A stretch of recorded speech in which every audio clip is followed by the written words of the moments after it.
roads you were told to go on forever, and how many times you must lie to keep it together. It goes on, it goes on, it goes on.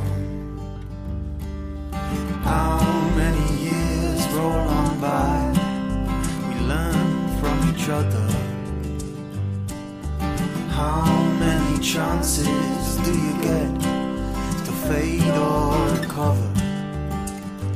It goes on, it goes on, it goes Hi, on. and welcome to Twin Flames Between Worlds podcast. My name is Tabitha. And I'm Liesl. And hi, welcome to our final episode of A Court of Silver Flames by Sarah J. Maas. Woo! Oh, this is so bittersweet. So we had Dad's perspective. Now we got the OG. We got the moms here back for the second part of Silver Flame. Hi, moms. Hi. Hello.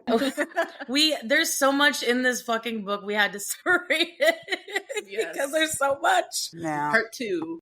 Good on Mom. That was great on Mom's idea. Yes. But yes, so we will be. This is our last ACOTAR episode. I don't want to get super emotional, but it's not over. But it's like, Yes, it is. It is very bittersweet. yeah. So we are explicit. Just to let you guys know that. If you don't know that by now, you should. But explicit warning: we will be talking about more in depth than Dad, talking about the sex and romance and gory bits. So be wary of little listening ears. If you don't care, power to you. To the kids.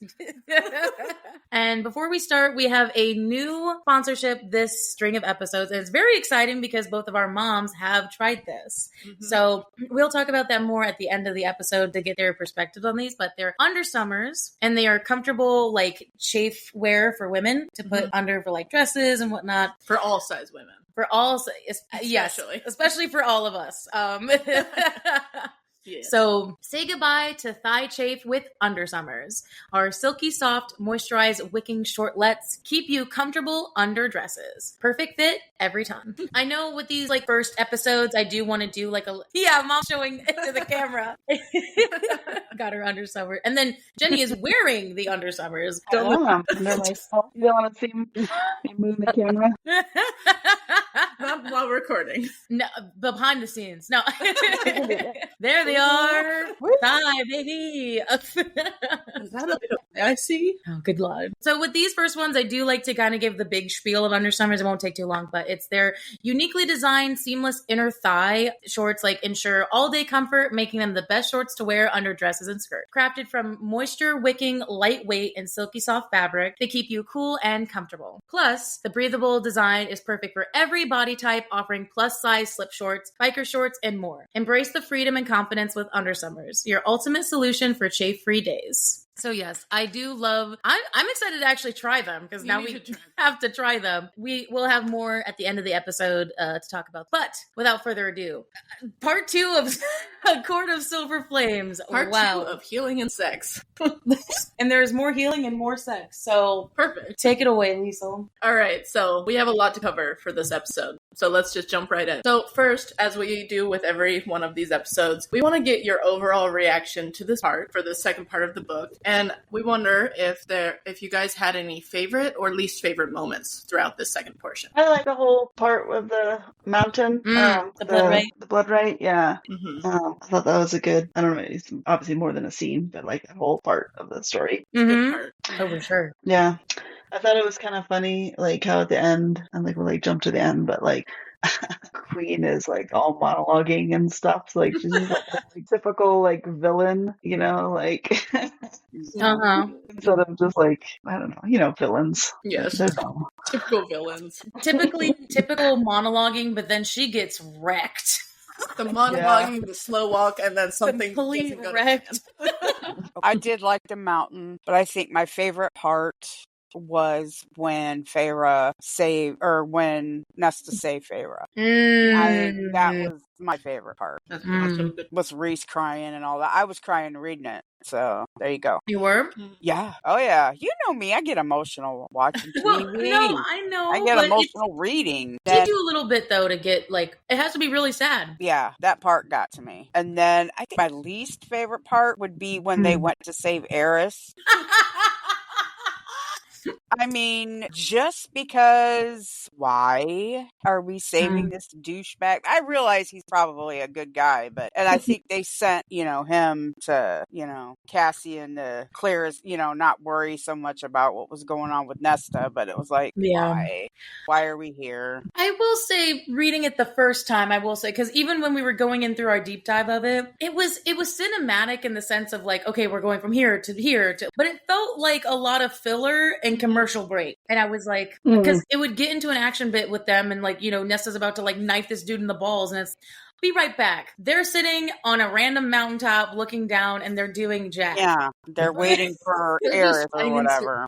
So I can understand that for sure. Oh, and then one of my other favorite parts was when Nesta and Tamlin saw each other in the meeting place. Ooh. Yeah, I was kind of hoping she would. Well, she pointed at him. Yeah. Just end him right there? No, just maybe, stab him in the nuts or something. But that didn't to happen. Him. She didn't know she could do it to him. Mm-mm. Just because I really don't care what happens to him. That's fair. So, again, because there's like so much to cover with this, I just wanted to, obviously we'll go through some moments, but kind of the main crux of this second part is this evolution of Nesta and her sisters, her new sisters, her Valkyrie brethren. And I love this training, all this stuff, even at the beginning. I wanted to know what you guys thought about the mind stilling and like the breathing thing, like the breathing techniques that they go through a lot, because we very much felt that.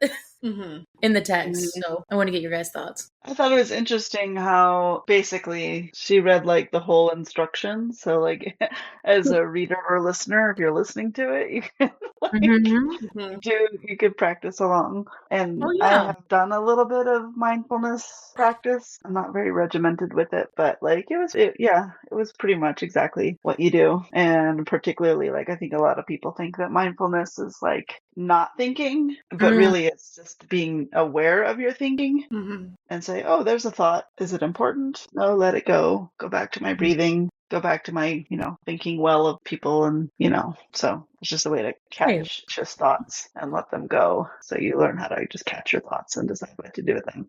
Yeah. So I thought that was useful. I remember I told Mom about that, like before she read this second portion. I brought it up of like, yeah, there's this really cool part. And then I'm like, oh, wait, I can't tell her about that. But like mindfulness. So I'm like glad that we can talk about it now. Yeah.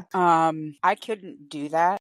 I have no, I'm being dead honest. I can't do that. I don't have the patience to sit and do that. I do sit and, like 5 in, 5 out.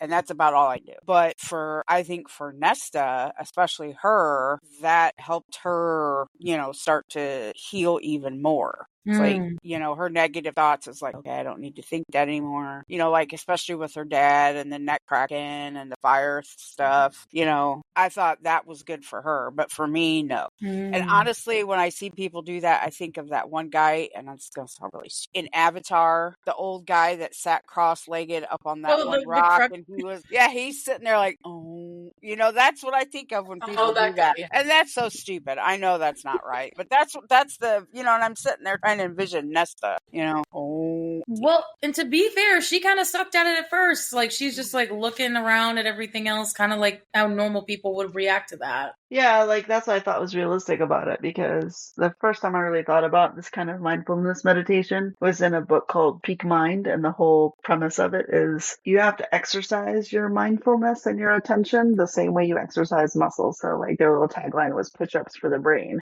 right? And so you're not going to be good at it when you first start. And like that's like just like if you try to do a push-up and you've never done a push-up before, like okay, and you scale it, or you do it every day and you get stronger, and it's the same thing. Like no, you can't do it right out of the gate, but if you practice every day, then you get stronger at it. Yeah, definitely. And it felt like that because my old theater director Lynn did a lot of that in theater, and that's why like I was really big proponent of people taking a theater class because she was so well at, without going into a really long tangent, basically like people would take her theater class, and after doing all these mind stealing techniques and not only helping themselves mentally but physically, figure out more about themselves that they ever would have taken a fucking math class. There were people that came out of her classes being like, oh, this is what I want to do in life. This is what, like, you know, I really actually want to be go into biology. And then they used it everywhere. And so I appreciated her as a professor doing that. And so when this happened, and when me and Mom read this in 2021, I was like,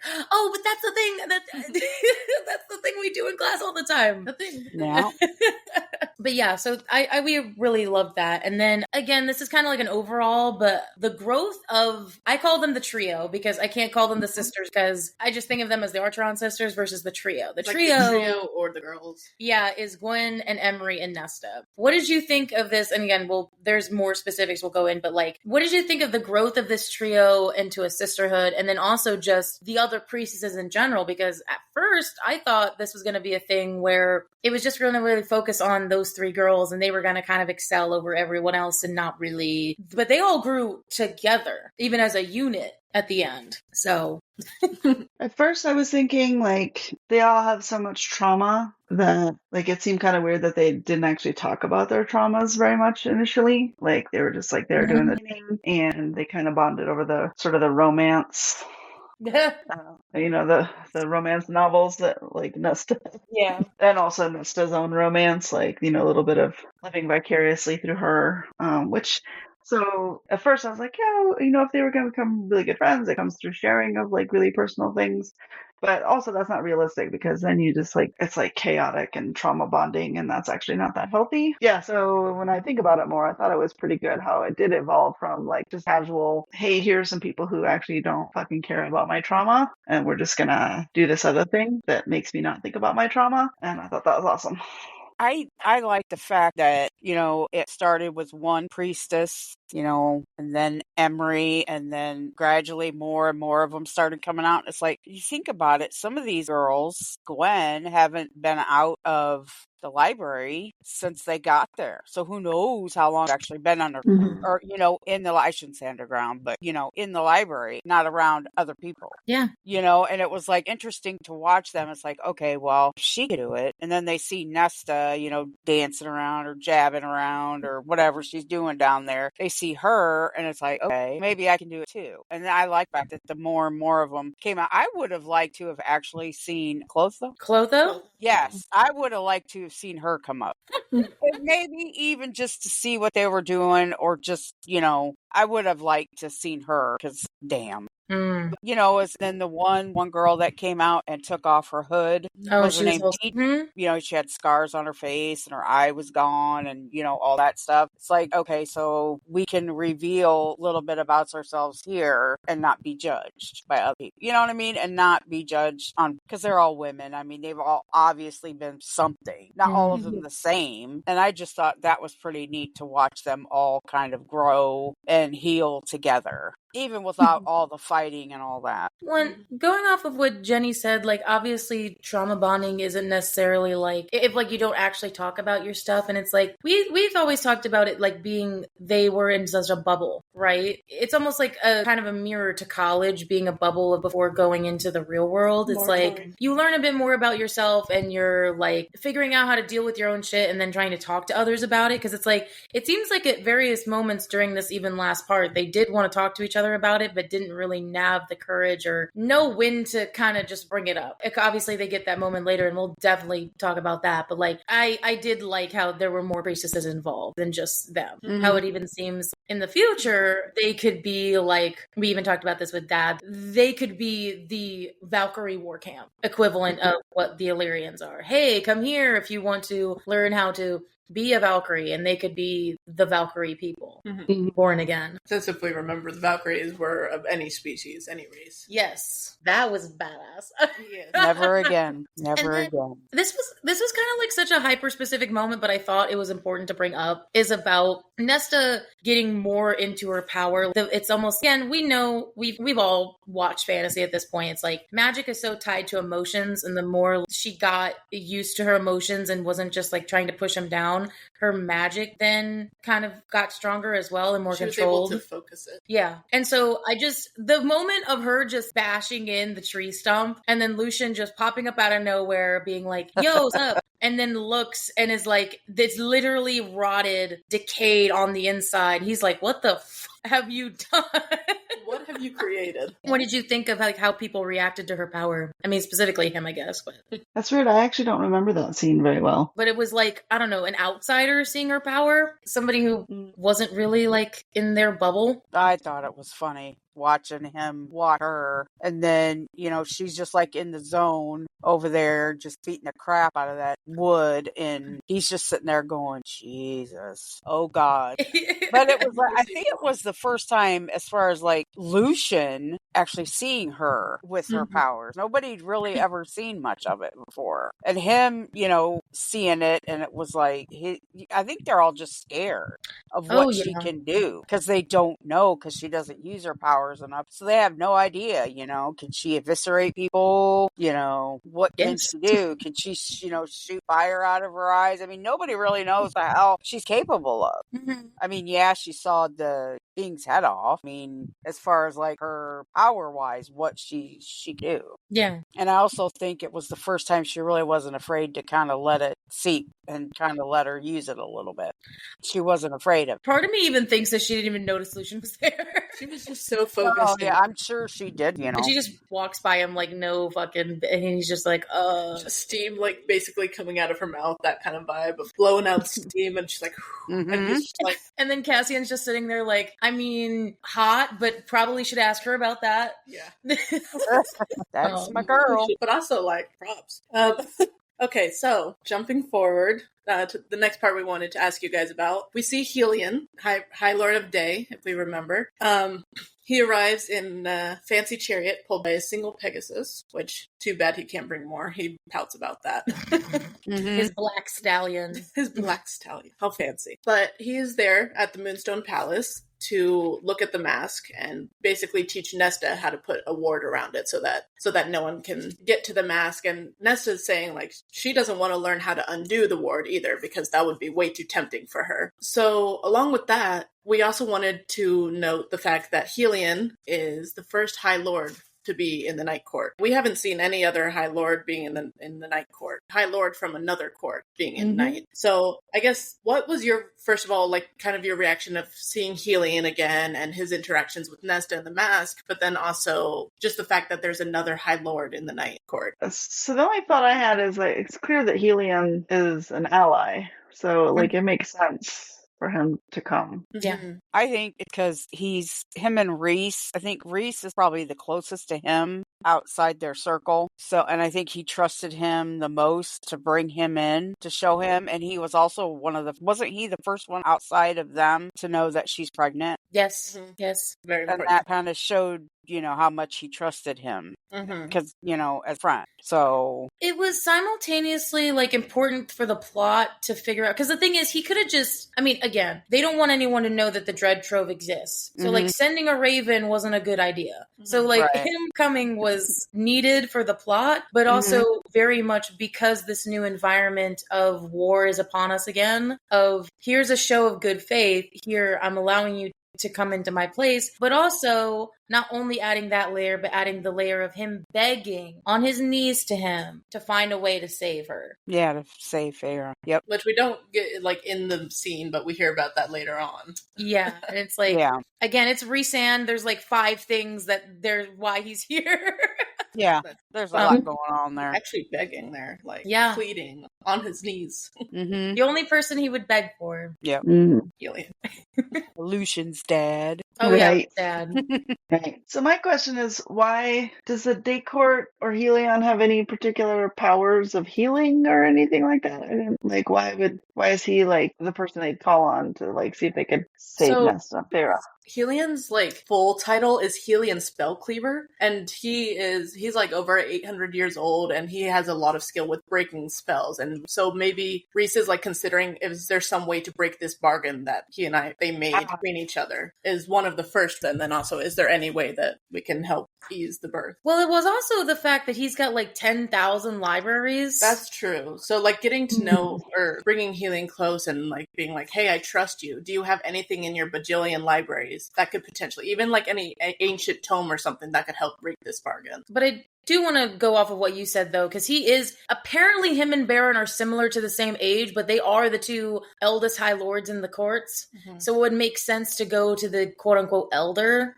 Even if Helian has only been a High Lord for like 50 years. Yeah, but he's like the oldest living guy there. I'm assuming he's older than Baron. I think Baron's like 1,000 something. He's older. Okay. But yeah. Yeah, so basically it's like, hey, we made a stupid bargain. Can you help us undo it? I wonder if he told him about that, though, because I don't think he would. Because even Reese knows that, like, if they knew about that bargain, that's dangerous. That is because like that's dangerous for like Feyre and for him. Yeah. You're like, oh, I kill one, I kill the other. Like I don't think he would want that getting out out. That's regardless of if he trusts him. That's true. I mean, he even didn't tell his own inner circle until way later. The end. So. The end.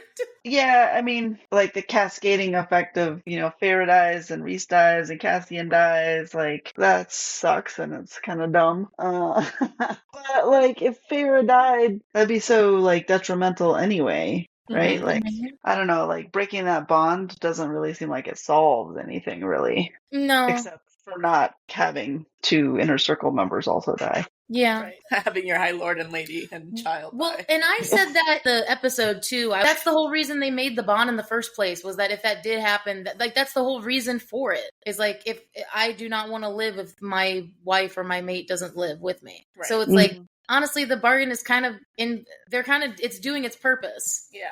Even though everyone around them thinks it's dumb. Yes. Like, this is karma catching up to them, though. I still think it still stands, but that's just me. Yeah. We'll see. Okay, so then the next moment, moving on, is a little bit later, Cassian and Nesta go out to the countryside of the Night Court, which apparently that's a casual, like, just in the plains and the mountains, They go to a blacksmith, just a normal blacksmith out there. And Cassian brought Nesta there for the purpose of teaching her about weapons and how to make blades and what goes into making the blades. And while she's there, she makes her own blade. She makes 3 blades, which later the blacksmith gives them to Reese of like, these are cursed, get them the hell away from me. And turns out they are made swords. They are made items. Nesta made swords like into these basically cauldron-made items. The new Dread Trove. Yes, the new Dread Trove. So what did you think of that? The fact that she was able to make a new Dread Trove. The trove that they're trying to go after, but she managed to make a new one by these 3 powerful weapons. I like the idea of it. I just thought like she's just like, oh cool, I want to try anviling. And then all of a sudden she makes like these, powerful blades, like just by accident. She wasn't even trying to do anything. Like, given how specific magic is, that just seems really far-fetched. That like the magic, I mean, I guess we don't really know, like maybe they're quirky swords. They weren't made with intention. Maybe they have like, it backfires sometimes if you don't do something just right. I don't know. But like, I was like, wait, she's not even like a blacksmith. She was just like banging on some metal. And then all of a sudden she makes this like crazy powerful sword. I don't know. I found that hard to believe. That makes sense. I thought that was pretty cool. Her being able to do that and not know it. It's like she was I think it was just like she was releasing some tension, just over there. And she just didn't really realize exactly what she was doing to let it go, to let powers go enough to do that. Go ahead. Yeah, and like initially, like when the blacksmith comes back and like, yeah, get these away from me. Yeah. Like that was believable. Like she touched them, in like, some sort of heightened state of energy and whatever. Like that made sense to me. Like that there would be some sort of like power transfer, like to make the jump then to like say, ooh, these are really powerful and in the hands of the wrong person, they could be blah, blah, blah. I was like, oh no, I just think they're a little bit like quirky and only like maybe black magic people can use them at all. Otherwise, they're cursed and you'll probably drop it on your foot and cut your toe off. Which could still be. We haven't used really, except for the one. Well, yeah. I feel like if she wasn't cauldron made, if it was just like a favorite thing, I feel like I could see this. But it's because she was Well, she literally has the cauldron power, like way more than everyone else. Like, especially when they went into the story about how they were made, like how the made weapon or in how the dread trove was made, that they were literally like dipped into the cauldron, and then you know what is it? The priestesses Elena like said some words over it, and then they like got. I mean, that's my point, though. Like, nobody did any kind of like spell making. She just handled them. And Yes. coming from a place where she's still like learning her power, like it just that's my whole thing with it. I was like, I totally see where you're coming from. I think just because she's so like new and specific that like I could see how maybe, I don't know, like maybe because we didn't really even see her in this, like we really didn't get it from her perspective. Maybe she was whispering under her breath without realizing it and was just like so, you know, ingrained in it, because we only see it from Cassian's POV. So then maybe like, I don't know, if the magic was taking over, I could totally see the magic taking over her and doing it. And it's like this whole fate thing that Amren goes into about that it's something new but old. I mean, we did get a little bit of like a flashback though in Nesta's point of view, where she was talking about how in the first one she was like figuring out how to channel her strength, her physical strength into it, and how like her thoughts were kind of running amok for like the first one, for example. But then later on, she had a very cool calm while she was working on it. And so it could have something to do with her emotions as well. I think it'd be interesting though to what Jenny said though about it'd be funny if this is not funny, but if this is like the normal dread trove where if you do use it, you're gonna go mad. Unless it's somebody that is cauldron blessed or like is a made person can only wield it in that way. So Eris is gonna die. Well, and the thing is, Eris wasn't using it That's like true. in the sense of like I'm gonna use, because I feel like Jenny is right in the sense of this is not like, I think they're saying a new dread trove just to make it more dramatic, but it's not like these have the power. If I wield this, time stops. It's a different magic. It's just they're swords that have a lot of strength killing power in them, not like that you're able, because like the items are different than a cauldron, like a cauldron blessed sword, because it seems like just the swords, at least even from lore speaking, they didn't have like a magic that can like rise the dead or something like that. They literally were just things that could kill anything. On top of that, like, and maybe this is partially just my theory as well, the dread trove, the original dread trove, they are ancient. They were made long time ago versus these literally have been made within the past month, basically. Kind of vibe. And I feel like it's kind of one of those things, personally, this is where the theory is, that like they store up whatever energy that they're around and like that can like help create things. So like, I mean, again, theory, but like for the mask, for example, it's to raise the dead, right? But then it was put in a place where there was a bunch of dead people, or maybe like whichever came first. Was it put there when there were dead bodies there, or was it put there and people put dead bodies with it? Who knows? Yeah. But basically it was around something that it was able to raise. It's like it supplied resources to itself. Yeah. So it's like, I wonder if like that's the kind of thing that way later down the line, Nesta's new dread trove will be just as powerful because it took time. Time has passed and it grew stronger that way. So I have that theory. But cool. It was cool. I like Definitely. this adaptation. Yes. Like of now new weapons. Because now they have 5, like, well, and by the end of this, they have everything. Well, except for the one dagger that Eris still has. Yeah. They have everything. They got the 2 swords. They got all of the dread trove. This is a whole new ball game for them. Like, they are literally OP. They have Nesta, they have the Valkyries, they have Rhys and Feyre. They were OP before, but now they're like even more so. And now they got a Jesus baby. And so like now it's like that thing's gonna be fucking powerful as shit. And so it's like what if he ends up not being powerful at all? he is High King for sure. There's nothing going to happen. Speaking of High King, thank you.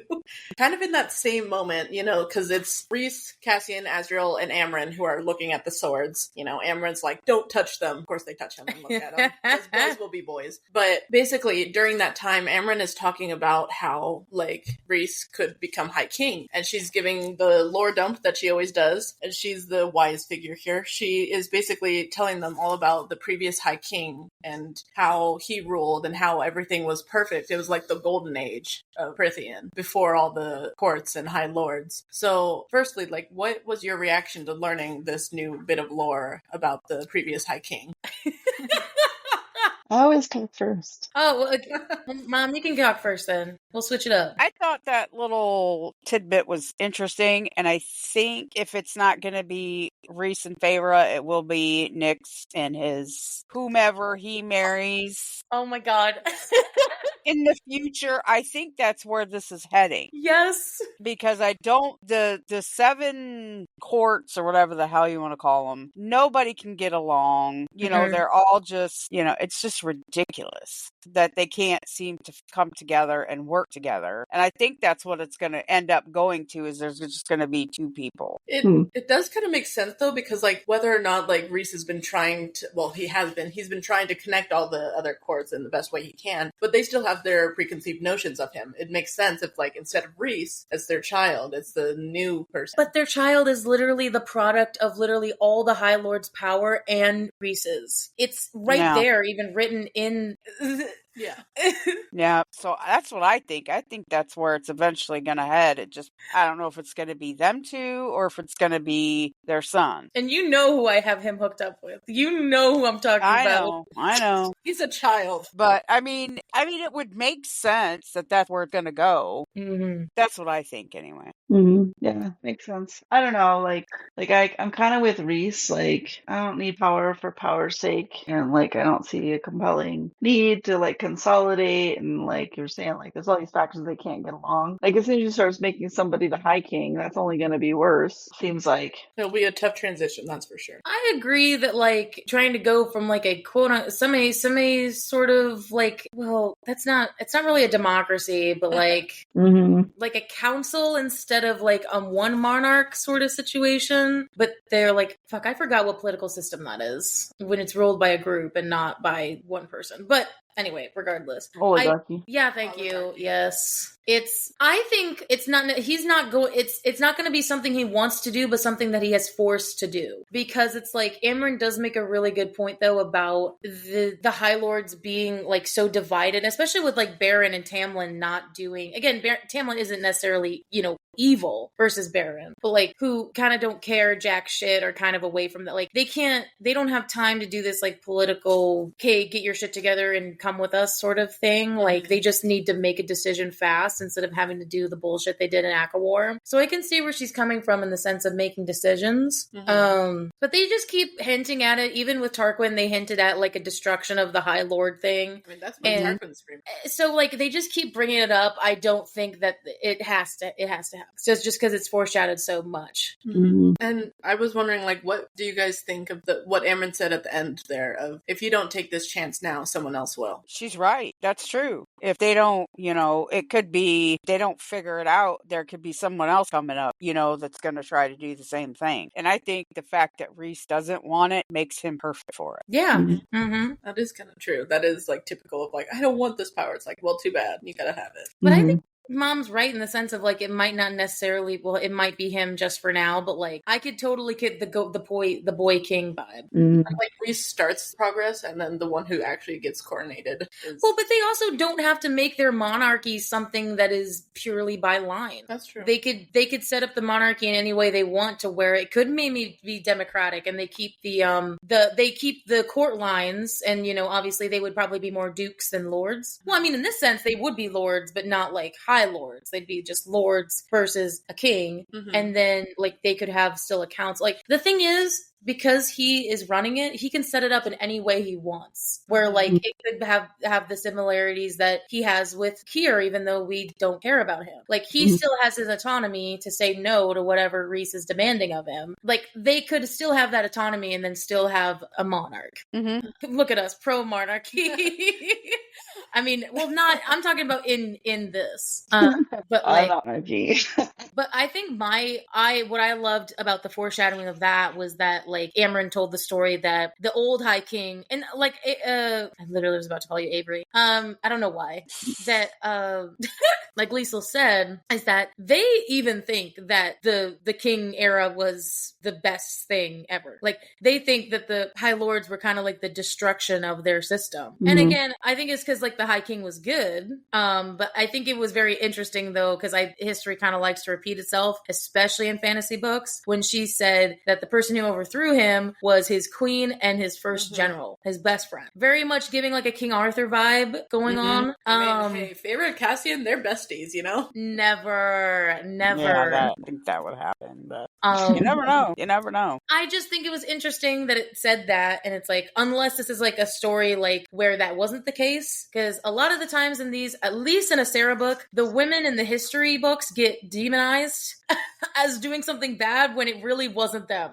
Like, what if the general and the queen had nothing to do with the fall of her king? So we don't know what happened, but I think it was interesting that that was brought up in that manner, because it was like, wait, what? But yes, anyway, continue. Yes, but basically, like, the end of that conversation was them deciding whether or not they should tell Nesta that she made a new dread trove. And, you know, it's split fairly evenly. And of course, at that moment, they decide not to, which is a bad decision. Cassian can't hold his tongue, and he basically tells Nesta, hey, yeah, we were deciding against telling you. Telling you that you made these powerful weapons. Jesus. Nesta, like, Liesl, you say, whoop, I should not have said that. Yeah. It is a Hagrid moment. Yep. I should not have said that. He literally had that in the text. He's like, well, because he said it so sweetly, too. He was just like, we took a vote on it, babe, and you won. Like, what? You won. Don't worry. Me and Azrael, we voted for you. You know, Feyre was the tiebreaker. She voted for you. It's like, wait, you voted on me? He's like, well, hold on. And then he made another dumb decision when she stormed out to not follow her. Basically, she stormed out. She went to the 10,000 stairs, actually made it all the way down 10,000 stairs in her anger, not even realizing it. And then she beelined straight for Amren's apartment, where she was busy with Varian. That was a fun moment.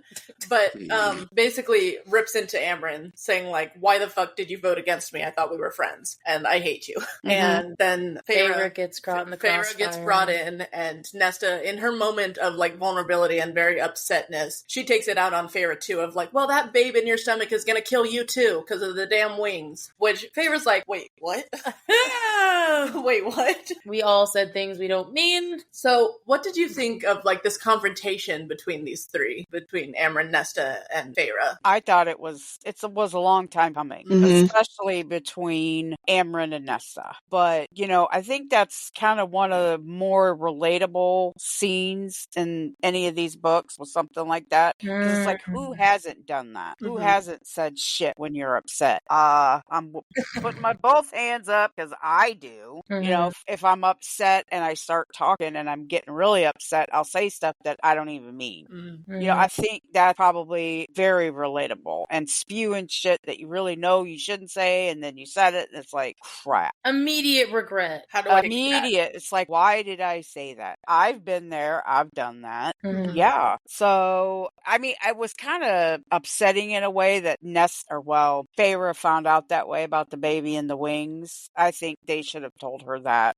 already, but that's not. But yeah, Cassian, oh yeah, you know, we voted. Dude, tell her that. Don't. And they shouldn't have wanted to keep that from her anyway, because if that's what she can do, you know, who knows, you know, she could do that again. Yeah. She needs to know what happened. I mean, I thought that was kind of they were trying to keep from her. Yeah, because it seems like at some point they would have to tell her something. Yeah. And then, I don't know. You would hope so. Jeez, he just reminds me of a typical man being like, I'm just gonna wait till the last moment so that, like, I don't have to tell her. Yeah. Like, I'll fix it so I don't have to tell her. And then tell her later of, like, oh yeah, you were almost gonna die, but I fixed it before it even happened. Like, no, but why didn't you tell me? I don't care. I mean, I do care if you have a solution, but, like, I'm also really pissed off you didn't tell me. So you might as well. As women who have been pregnant, like, is it a thing that, and I'm just asking because, I mean, again, don't have that experience, isn't really bad stress, like, bad for the baby as well? Oh yeah. I mean, yeah.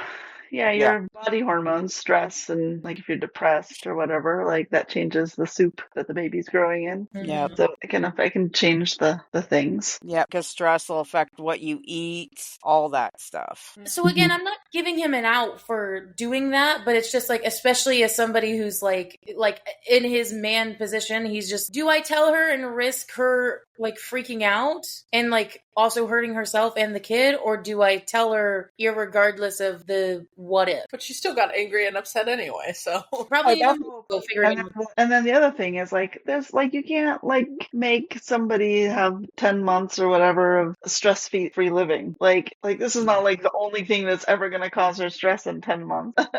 Since Right? it's like 2 months away from pregnancy, 2 months away from giving birth at this moment, it's like, I don't know if it would have been better to have more stress at the beginning or to have stress here at the end. Like, I don't know. Probably. The point is, like, it could be anything that causes stress. I mean, they're also, like, living in this whole situation, right? Like, there's lots of stress going on. So is a different kind of stress, but, like, seems like if she feels like, oh, this is our plan, this is what we're trying to do, that would just be better. Because otherwise, it just eventually comes out, either like this or some other way. So. And I totally get that. Oh, go ahead, Mom. No, I was just going to say, men out there or our partners, do not keep shit from your spouse like this. It always comes back and bites you in the ass. Always. For sure. Just say it.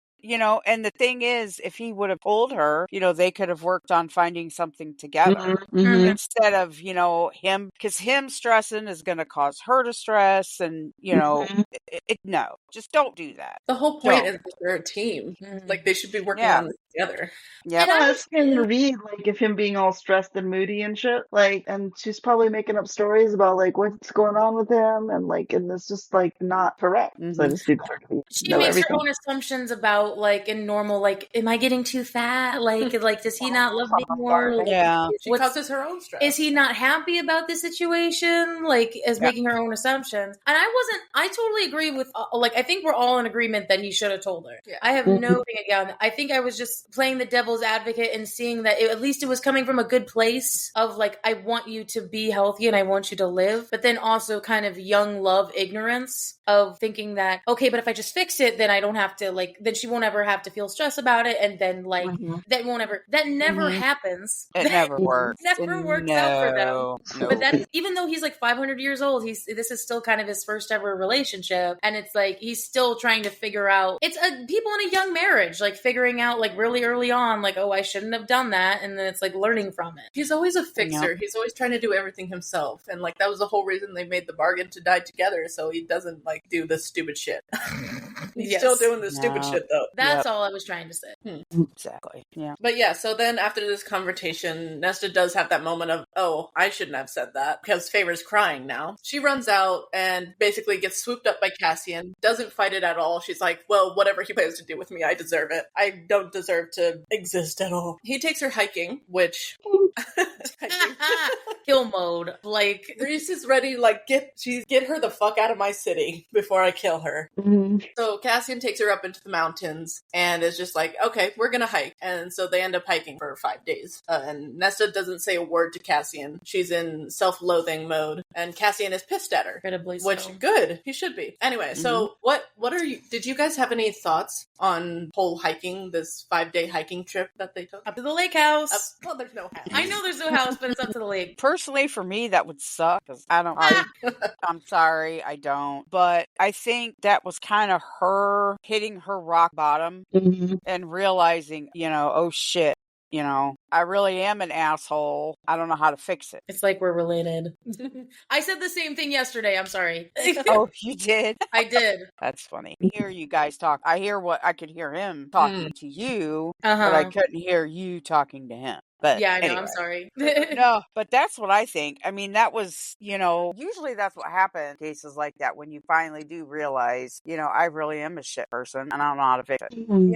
I mean, I've been there, so I don't. 5 days is like too long to be like in this state of like not talking or working it out. Like there's definitely like a cooling off period. Like, he's really mad at her and he needs to cool off, but he's not going to be like, I don't think you get any more benefits from like extra days of moodiness and being by yourself with your thoughts. And so like, I can't remember now, like when they were trying to get somewhere though on purpose. Yeah, they were just getting up to the lake that was Nesta didn't really care. She's just like, we're walking to somewhere. I have to carry all of our shit and I don't want to drink or eat or anything like that.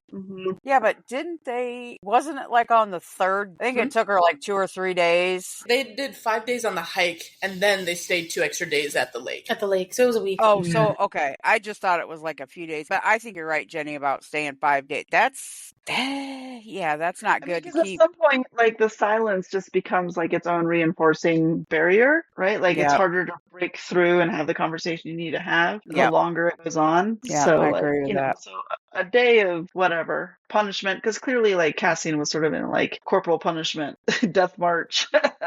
Like, you screwed up, this is your punishment. But like a day of that is probably enough, and that gives her time to like get her thoughts together. Even if they're focused on self-loathing, you can still like, I mean, like when you're upset about something, like your mind races and you're like trying to find the right thing to say. But like there's at some point where you've like sorted it all out and you're like, okay, this is my position. And that's usually like anything more than a day is just going to like give you an ulcer. I feel with her, like, it was like he inflicted like it for the first day and then like, or maybe the first 2 days, but then it was like more self-inflicted and then he didn't know how to, because they're still like new in their relationship and like he feels like if he says anything, he'll just trigger her into a rage response. So that's my point. The longer that goes on, the worse that is.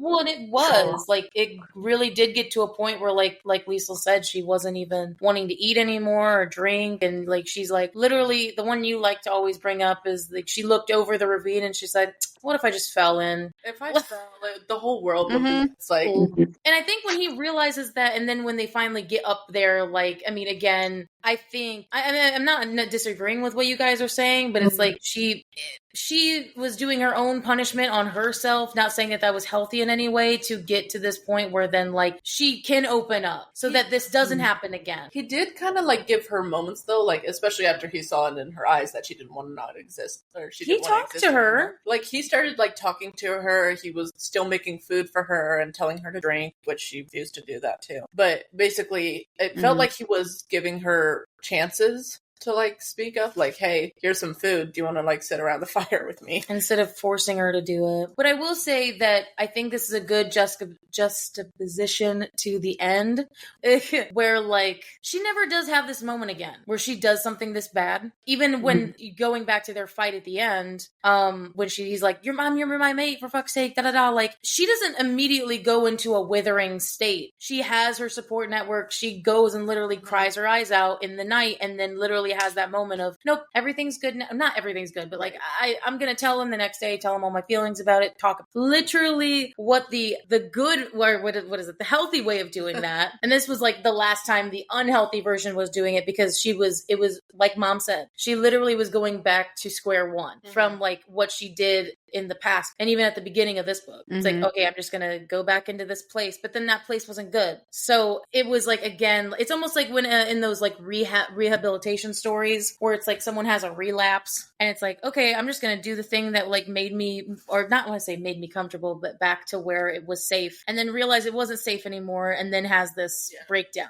and then finally break. So it's like I appreciated it as like a thing of her thinking that somehow going back there would be good for her when it wasn't, and then figuring out it wasn't. And also, well, in Nesta fashion, she's fucking stubborn. Oh yeah, too. So it would have taken her a little bit longer, maybe, to crack. Yes, the building press. But so after 5 days, they finally make it up to this lake where Cassian is like, "Here's the lake, wonderful. Okay, set all the stuff down. I'm ready to fight. Blow up at me, fight me." And instead, she just falls to her knees and starts crying her heart out. And he's like, "I don't know what to do with this." The most typical response, thinking that there's going to be a fight, and then she just bursts into tears. He's like, I don't know what to do. Gonna fight? Like, I thought you were gonna get mad, but you're crying now. What do I do? I've never seen you cry before. Exactly. So I know it's not supposed to be funny, but it was like, wow, what a man. Yeah. So, but then he is kind of able to figure it out after a little bit of time. He's like, okay, well, she's crying. I'm not quite sure how to comfort, but I'm going to sit down next to her. I'm going to tell her it's okay to cry. I'm going to hold her. He cuddles her. Yeah, pulls her into his lap and just holds her, rocks her and lets her cry, and then tells her about his own trauma, Mhm. his own history with his mother and everything that happened with that. So I guess the first part of my question is, what did you think about her breaking down like that? I mean, after like 5 days of silence, her just breaking down instead of getting mad and crying. Makes sense to me. Yeah, I agree. It's the first time she's ever done that. It seems like in her whole fucking life. To actually break down and cry. Like, Yeah, I think that's probably the first time she's ever really let herself feel emotion like that. I don't think she's ever really allowed herself have to do that. She wasn't really trained to by her mother. Yeah. You know, I don't think she knew how to process feelings like that, you know, and when it finally bubbled out, it was just, you know, that's what you got. I can honestly say I've done that to your dad, Tabitha. So that's one of the reasons why when I tell you guys I need a half hour, just leave me the fuck alone. Don't talk to me. That's why I do that. Because I said some pretty hurtful things to him once when I was really upset that I didn't mean. I never meant it. And then it was like I did some self-reflection and stopped. It's like, all right, so if I tell you I need time, stop. And then he tried to start talking to me and I just burst into tears. I did the same thing. It wasn't 5 days, but you know, I mean, 5 days, I probably would have just went, you know, shit, we gotta work. I would have exploded, but long before that, but yeah. I think it was very monumental, the fact that he also figured out that like she just hated herself so much, not only about her father, but just blaming herself for legit everything. There are like things that she could legitimately blame herself for, but then it just started, he just figured out that she was blaming herself for everything. That she thought she was a failure. And you know, we talked about this in the males episode, but just the fact that Cassian was there when her father died, but Cassian didn't think anything of it. He didn't think that was the source of like the beginning of upsetness, because he's like, well, you didn't have a good relationship with your father anyway. So, but it turns out it's like, no, it's like fault. It's like, no, it was the fact that even though they didn't have a great relationship and that she did hate him even at the end, it was the fact that he didn't. And that his dying words were like, I've always loved you. Yeah. And like, again, we could say that he wasn't like a great dad for the longest time, but it was even at the end, he still would have died for her and did. And it was just her trying to rustle with that and be like, I could have saved him. And again, no, that was going to happen anyway. Even if she did try to hit him with that blast that she hit Briellen with, Papa Atron would still be caught in the crossfire. He still would have died too. And then she would have been actively killing him. Right. So I just thought it was a really good, that lake scene is great.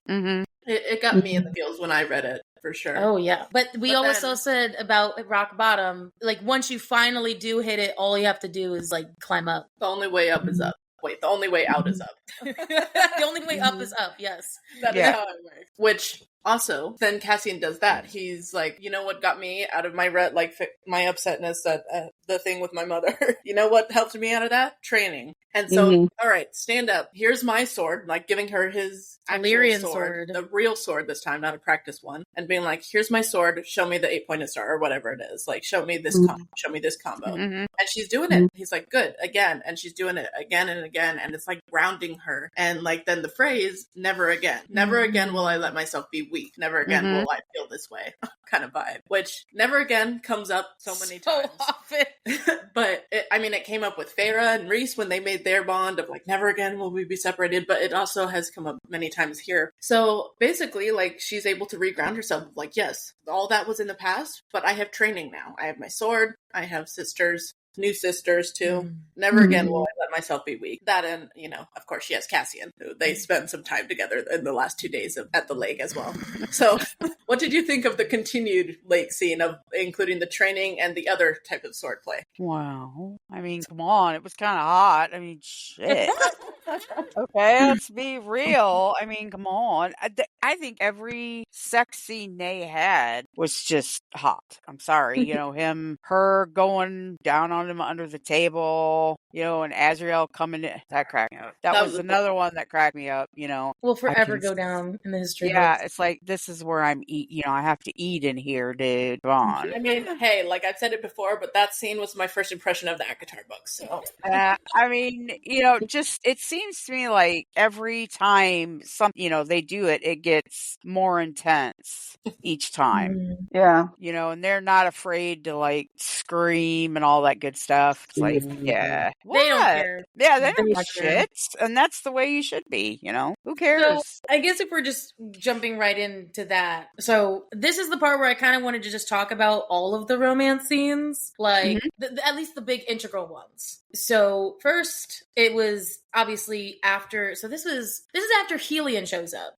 Again, I know we have to hop around, but just because their sex scenes are so sporadic, but we kind of just grouped them all together for the sake of clarity. In time, it was the most famous Silver Flame scene besides, I think, the besides the Azrael under the table scene. It was the hands on the headboard where it got very, very, like, that was probably the longest scene they had, and it was after Helion shows up and they had sex that night. It was after their first time, and then it got the amount of kink that was like in this last part of the book was like, it like made me so happy, but also it's not relatable because it's not.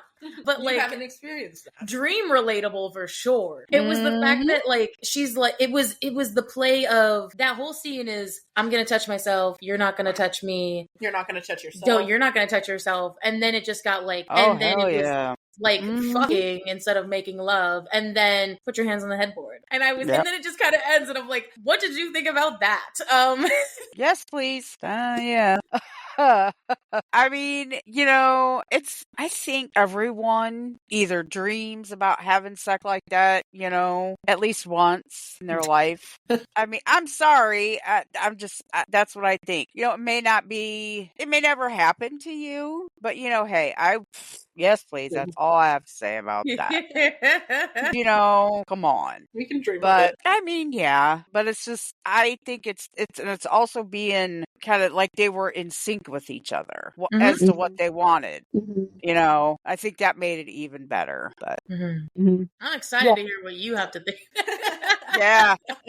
Yeah, I mean, we talked about it in the first half, I guess it was, about how they have a very switchy power dynamic, right? So, and there's just a lot of tension between the switching that goes on, and and I agree with Mary that it's nice that they just seem in sync with that. Yeah, I mean, it's idealized, it's a romantasy, so like it's idealized, but when it works, it's really great. So I mean, that definitely makes it exciting.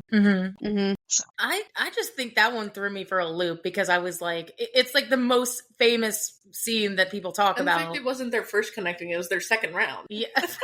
True. I thought as somebody who, I mean, maybe us as virgins again, like it's like the idea, like a regular sex scene is like one thing, but then it was like the foreplay aspect of it that I was just like, wait, foreplay is sexy. Is it bad that I was like, wait, we can do that? Wait, that counts as foreplay? Yes, you can. Yes, you can. I was just like, wait, we can do that. I didn't know we could do that. Which part? The hands on the headboard or the foreplay part? No, it was the I don't touch you, you don't like touch me, like Wolf of Wall Street, like shit. I was, you're gonna watch me touch myself, and you're not gonna touch yourself. I was like, I didn't know that was allowed. You need to read, Tabitha, some of the other books that I read. Then, God damn, Mom, I don't know if I can. And then you'll get it. You'll get it. I'll get desensitized real fast. Yes, you will. Yes, you will. Yeah. So that happens quite a bit in some of them. Mom's a pro. Oh, thanks. That sounded really bad. No, I wasn't trying to call you. I was saying you're a pro with these books. Yeah. You have a lot of knowledge. Yes, I do. I could have said you had a lot of experience, and I didn't say that. I do, but no, I'm just kidding. You have more experience than us, for sure. Oh, yeah. We have 0 combined. I mean, since there's a little bit of kinkiness, it's not super kinky, but there's a little bit of kinkiness in it. I like the dynamic here is that Nesta's a good girl, right? She's not being degraded. She's not being punished. Like, that would be one way like a lot of people who have like self-loathing, the way they get through trauma is to actually play with their self-loathing. And that's not the dynamic that happened here. Mhm. Instead, like, he draws out her, the trainee, like, right, because she's been in this, the training mindset and like learning, and she just wants to keep getting better and stronger. And I think that just extends into the sex of like, here, I'm going to tell you what to do, and you're going to do it the best you can. And she's like, I'm all about that. And I'm just like, yeah, Tell me what to do. sure. If it's Cassian, no cap for sure. I think honestly, it wasn't even that scene that I feel like the raunchiest scene in this book is when they come back from the lake. Like, it's a whole new ball game when they come back from the lake, and like she's more emotionally available. Again, it's not completely, but she's like at like 80%. There's like I a would burden say. lifted off her shoulder. And she can actually talk, and her dynamic changes with her friends, with him, whatever. Because at first they were like having sex like every 3 days, and then they come back from the lake. It's more than once per day, always at night. They're always like, again, they don't sleep together, but they're always like with each other. It's either his room or her room. It's or either the table, the desk, or the hallway. The death scene was insane. I was, and mom, very triggering, but it was the fact that dirty talk. We talked about this during the episode. One of us is kind of like for it, and the other one is not. One of us is for it, one of us is not. And it was, because it's fantasy and because I'm so into Game of Thrones, the fact that he used the C word on her was not calling it for her, but for it. I was okay with that. But like the bad talking, like that was probably the most raunchiest scene in this book. And I was like, so like my virgin heart was taken aback. I was just like, damn. I was like, okay, this is a thing. I mean, that kind of like raunchy talk, like it does get to me in the way of like, it does make me blush, but not in a way of like, that is the hottest thing ever. Yeah, so it's not for you, and that's okay. Like, I obviously like talk during it, like that sounds good. Again, no experience, but like that kind of like crassness, like I don't know how I'd experience that. It depends on who I'm with. I think the crassness is hot. Like, I don't think the degrading, like, yeah, you're a bitch. Like, I don't think that would turn me on at all. But it's like, it's the fact that he's just like, oh yeah, I'm fucking you so good. Like, da-da-da. Like, you like that? I was like, all right, I'm into this. So you do like that? I like that, but I don't like the degrading, like, or like, I'm better than you. I'm fucking you so good. Like, da-da-da. You're mine. Like, you're only mine. The possessive thing, stuff like, is pretty good. Okay, so I don't mind that. It's all very like intricate and complicated, and I feel like I won't know it till I actually do it with someone. So. Yeah, you won't. And I think a lot of it will depend on, like you said, who you're with and the situation around the sex part. Yeah. Angry sex. Anyway. Apparently, is that a thing that like you wanted? What, angry sex? Tabby talks a lot about hate fucking. That this is like the closest thing that, like, again, it's not realistic. Well, it's realistic in some ways, and then like obviously not in other ways. Not 6'5" winged big dicked dude, but like there are 6'5" big dicked dudes out there though. Put on wings. That's how you can do that. Role play, cosplay, Me at the convention.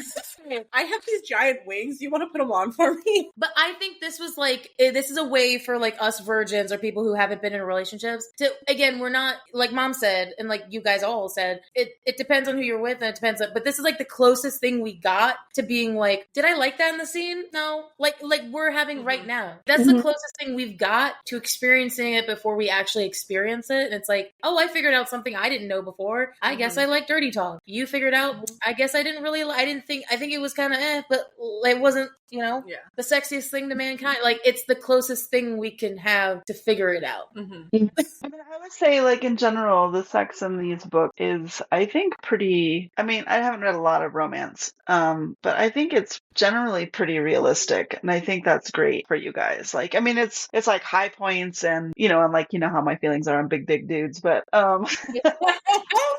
back to season 2. Yeah. But in general, I think it's pretty like a representation of like healthy sex. Yeah. Which is, I think that's good. Hey, I'm glad it's realistic. Hell yeah. Good to know we're basing our research off good things. Mostly.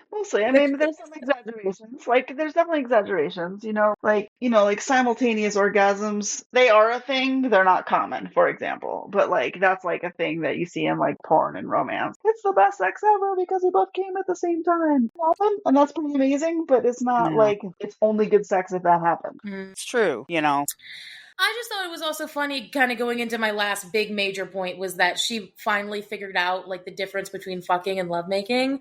And she's like, but sometimes like you can lovemake and then it turns into that, or you can fuck at first and then it turns like, or we can do it like, you know, back and forth. Yeah. Mhm. Fuck for one round, make love the next, and go back to fucking. It's because she never knew what lovemaking was until she like actually was in love with someone, and then it was like, oh, well, I like this. And that's the key, actually. It's lovemaking if you love the person. It doesn't matter what you're doing. Do you want to tell her Like- your written down post-it note explanation of what is the difference? So, for context, I sometimes when I read like fan fiction type stuff, I write down things, descriptions that I find actually kind of interesting to include in my own writing. One thing in particular from one of the fics was a description of the difference between making love, sex, and fucking. Like, making love was like if there was some sort of emotional connection and you could see potential long-term relationship in that. It was going to be something long-term. Versus sex was like, well, there's still emotional connection, but it's not necessarily going to be a long-term. Like, you don't have to be able to see a long-term for that. And then fucking was mostly like pumping just to come because it feels good. It was maybe it's like the because of the lack of experience prude in me. I was like, anytime I'm like, oh, like I don't even have a clutch pearls moment, but like because it's more just like, oh, okay. I'm not against it, but it's just like, oh, it's like, oh, hello.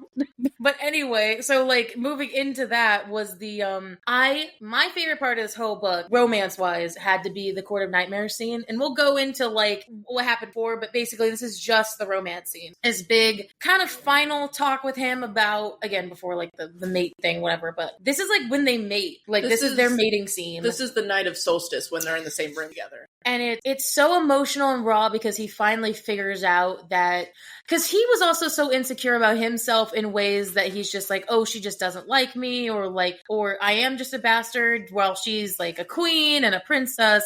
Like there's a level of insecurity he had, and then figuring out that this whole time she just literally, you know, I don't deserve you. Think I ever will deserve you, and I don't want you to die because everyone around me who I've ever loved dies, or is like something has happened to them. Da da da. Yeah. So it's like figuring that out, and then having love for the first time. And the thing that blows my mind is the fact that she had such a steel will mind, and like probably pumped by magic, an iron mind, is that she was holding back her own mating bond that whole time, because that whole scene, she has it like she's had it walled off, and then because she finally lifts that wall up, they can finally mate. Is the fact that they have been trying to this whole time, but she has been the reason that it has not. That blew my mind. It's like, wow, she really is a steel sword and iron wall. I wanted to get you guys' thoughts about that. I think that's interesting that like there's this like magic of like recognizing that somebody is your mate, you know, kind of like Lucian and Elaine, but like they can't actually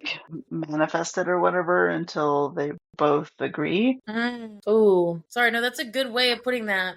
Yeah, so like whether it's an agreement or just being ready or, you know, available to it, like you can't be fighting it. And so with her self-loathing, she's not letting, you know, the bond happen. Like she's still keeping it out because she's not ready for it. Yeah, which I guess is kind of suggesting that Elaine was open to it. Elaine was open to it. Ooh, that's a big old can of worms. That's a big can of worms. Wait, is she though? I thought like she hates Lucian. Well, but that's what you said. That's like what you were bringing up about the fact that they are mated. And because there's the difference there between accepting the mating bond and like feeling the mating bond. Recognizing it. So the way you're saying it is that Nesta didn't recognize it because she was like blocking it off with all of her self-loathing and all that. But that also suggests that Elaine, for Lucian to both of them be able to notice of like, oh, hey, we're mates, suggests that she was open to the mating. Because Cassian did not, he thought it was, but there was never like a confirmed I know until that moment. Versus then with Lucian, it was very much a confirmed You're moment. my mate. So that's yeah, two phases though. There's like, I mean, even, you know, when Reese and Farah, he's like, you're my mate, and you know, like he explained it to her, and there's, you know, a little bit of lore dump stuff on that, but which is kind of why that was there. But until they consummated it, it wasn't actually, the bond wasn't complete.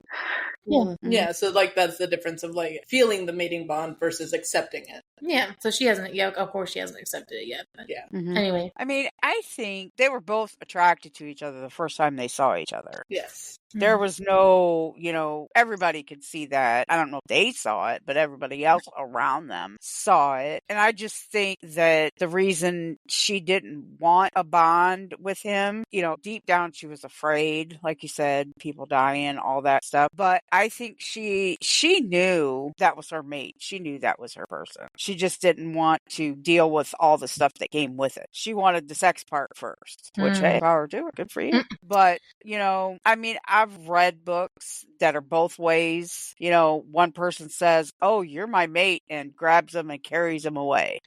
And so, it's kind of not forced because obviously, they are mates. The other one just doesn't feel it as quickly as the other one does. And then I've read books like, these slow burn. Yeah, eventually they're going to get their mates. So, but I think for her, she knew it. She just didn't want it. She didn't want to deal with it. She just didn't want it. And don't get me going on a lane because I know. Yeah, so that's my favorite. The Court of Nightmares thing is also my favorite just because also figuring out what his gift was. The old gift was the manuscript, and then the new one was like the music box Symphonia thing. And I thought that was so cute as somebody who loves music. I was just like, oh. Just picturing Cassian forcing the musicians in the Court of Nightmares to play. He's like, play all the stuff that you just played. So sweet. Or I'll kill you. Yeah, pretty much. Yeah. That whole thing with Eris and Nesta dancing, I liked that too. I really liked how they described how she captured him, in her spell or whatever. I was like, damn, who knew she had it in her, I mean, I'm serious because you think about it and it's like she's always just been so aloof, I guess, and standoffish. Who would ever think she could dance like that enough to bring someone to suck him in that? Yeah. I mean, many men to their knees. We have to do one thing before, because I know you're just excited. We're just jumping ahead a little bit, but I love talking about that. Yeah. But yes, she brings him to his knees. But what do we talk about first? Yes. So we need to talk about the prison and the harp. The harp, the prison. The second dread trove item. Getting into this section, Nesta decides to go to one of the priestess services down in the library. And she finds out that Gwen can sing. And, well, I mean, we kind of already got a little bit of that with her humming and whatnot. But she's like actually singing. She's a soprano, so I connected there. Yeah. And Nesta she'd been missing music already. I went to the taverns partially for the music. And so she decides to go there, and turns out using her own power and her own bones and the stone of the cavern that they're in, and hearing the harp playing with the singers as well, she just accidentally scries, which she had already been having trouble scrying before. But she's getting more attuned to her magic. She's getting more attuned to her magic, and so she's feeling so relaxed and listening to this harp stuff that she's starting to think of like, oh, that harp is really pretty. Oh, harp. Where's the harp? And basically she has this vision of like, oh, I see the harp. It's in this secret room. Harp. Oh shit, I just found where the harp is. And it's in the prison. She's never been to the prison before, but she's like, it's in the prison. Somehow she just knows that. So what did you think of her like accidentally scrying like that? So this is what I was saying about the sword making. She doesn't have control over powers. How could she make death swords? Well, with the scrying thing, she never actually did do an incantation or anything. It literally was just hold the bones and stones. Mind stuff. Yeah. Hold the bones and stones, channel your power, and think of what you're looking for. Out of all the places, I feel like, even though I didn't even think of the prison at first, I was like, okay, that makes sense. It does make sense. Like, creep places there. Because nobody's just wandering into the prison. Right. Because you have to get invited. It's locked. Yeah, blood locks to Reese and Lefebvre. Right. So it makes sense. It does make you wonder how it got there.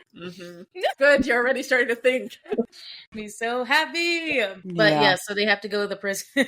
And again, just want to say out of the bat, the thing about this that was so funny and that made that so interesting was that the fact that we've been to the prison like 5 times. No incident, nothing wrong. Nothing bad has ever happened. Even though it was kind of creepy, it was like nothing bad. It gave us this false sense of security and then just fucked completely. But at the same time, this is the first time we're going to the prison when the bone carver isn't there. Or with Nesta. and with Nesta. Yeah, Nesta and Cassian go. In but particular. like, the bone cover isn't there either. So it's like, does that have something to do with it? And there's a power vacuum because he was like the most powerful person in there, and then Lanthus was the second most. Right. Because he was at the bottom. I mean, the bone carver was like in the depths, but like Lanthus was like the one at the bottom. Yeah. Right. No, I was just, obviously, of course, it's going to be in the prison. Obviously. Come on. Something had to be in there, one of these things. And also, as far as her scrying, I thought that was pretty cool that she was able to actually do that and not, like you said, she's coming into her power. She's not afraid anymore. And she's finding ways for her to scry how she feels the most comfortable. Yeah. If that makes sense. Because, every time she does it, she thinks Elaine's going to get captured. All this stuff runs through her head. She gets scared. It's like, oh, so she just felt comfortable. It's like, oh, well, I can do this way now. I don't have to do it the other way. She didn't even think about it. No, she was just, it was like it just came to her. It was natural. And then the harp, that thing kind of was creepy. I think the harp was more creepier than the mask. Well, the mask Don't didn't ask- talk to her. That's true. That whole scenario and all the stuff that it brought up, whoever had it last, it's like, okay, well, who the hell was this? When did this happen? And like you said, how in the hell did it get there? Right. How did Reese not know something was there? Right. Reese had no idea that it was there. No idea. Yeah, it's like, you think if anybody would have figured it out, it would have been him. Yeah. So what the hell? I get she's got cauldron powers and all that stuff, but that whole thing was creepy. The harp is the thing that creeped me out most. And I don't know if it's because it sang to her. It kind of reminded me of the sorting hat kind of in Harry Potter, but a more evil version of the sorting hat. Picture the sorting hat eating people. It's kind of, that thing was weird. Well, see, the thing is, I thought the Dread Trove items were kind of neutral in the sense of, like, whoever was wielding them, like, and maybe the last person who wielded it was evil, so that's why it seemed more evil. I mean, I think that they could be, like, they started off as neutral, and maybe they become more neutral over time in between users, then they absorb whatever energy, like, of the person who last used them. But yes, going into this scene more fully, so Cassie and Nesta, they go to the prison, Reese takes them there and is like, good luck, I guess, don't do anything stupid. Here's the sword. Here's the sword. Yep, gave her the great sword that she made, and gave her the magic sword. And then they go into the prison, and they're holding hands, super sweet after everything. But they make it all the way down, and Nesta like just goes into a wall. He's like, "It's here. I know it's here." And there's like, "Well, there's a door next to it, but it's not. It's not here." They go in, and it's like a warded room, and Cassian can't get to the harp. Nesta has to go it alone, and she finally touches the harp, and then she gets the scene that Mary was mentioning. She gets a scene of people screaming and saying like, "Save our children" and "Help us" and all of that. And what we'd have no idea who those people are. They were like getting like absorbed and stuck in the stone, and it was really weird. It's like on a first read, especially, it's kind of hard to kind of picture what's going on because it's like a lot. These people are screaming. They don't. She doesn't hear kids screaming. She just hears parents screaming, and then they're literally getting absorbed into the wall like Han Solo. Like, it doesn't look like you can see faces in the wall, but basically that's what. And also the whole like invisible wall thing made me think of 9 3/4. Yeah. I was them going through it.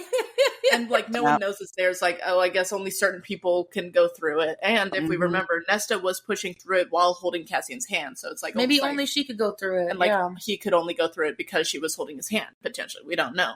So then after that scene of like these people screaming, she gets another vision where she sees Queen Briellen, who does in fact have the crown, which they had theorized before, but that's confirming it. And basically it's like, well, I see where you are now, Nesta Archeron. And basically she's able to connect with Queen Briellen in this way of like they can see each other because Nesta's holding the harp and she has crown. And she's wearing it. And she's wearing the crown. So what did you think of actually finding the harp, but then also seeing the two scenes, the one with the screaming people and then the one with Queen Briellen? Yeah, I didn't quite get the screaming people thing. Like, I didn't understand. Like, I didn't read anything into that. It's just like creepy shit going on. But then my thought about like seeing the queen is like, oh shit, if I can see you, you can see me, sort of like Sauron's eye kind of a thing. Is that a Lord of the Rings reference? Yes. I'm at least proud of you that you got that reference. I know what it is, but I don't know what she's talking about. I don't either. So, but okay. I got it. Well, good. I'm glad you did. That's good. She remembered that. I'm going to be making her watch Yeah. some of it soon. Yeah. I need to read those. I have them. I just never read them. Yeah. We'll But watch them. anyway, I mean, that scene, you know, with the screaming people and all that, I'm pretty sure that that's, I don't under, you know, some of those scenes when they go into all that detail, that's relevant to something else. So I wonder what that's going to be relevant to. You know, was it something that maybe that happened and maybe that's why the prison is what it is? I don't know. It's so dark. Yeah, I mean, that could be, but I'm pretty sure that's going to come up later somewhere. And then, you know, them seeing each other, obviously, yeah, like calls to like. That's been the theme through all books. So obviously, if she's holding one, the other one's holding it, you know, that made sense. And I'm like, I'm surprised Nesta just didn't say, bring it, bitch, come on. You know, come get me. Because, I mean, she pretty much does that to everybody else, right? But, you know, and then she goes on and starts threatening everyone else, and then that's kind of freaks out a little bit. It's like, I really am, honestly, I'm surprised she just say, you know, fuck you, come on, come get me. Because she's actually a threat in the sense of the unknownness of her versus like if Nesta knew kind of all that she was, which kind of now she knows that all she's working with. Yeah, but still, I don't, you know, Nesta doesn't care about some of that stuff. She cares though when she brought up Gwen and Emery though. Yeah. That's what I mean. Then she started bringing up, you know, the girls, and it was like, oh, The priestess and the crippled one. Just like, oh, that made me mad. It's like, oh, fuck you, She's not crippled. Queen. It's like, well, how does she know about those actually? How does he There's a spy, I'm telling you.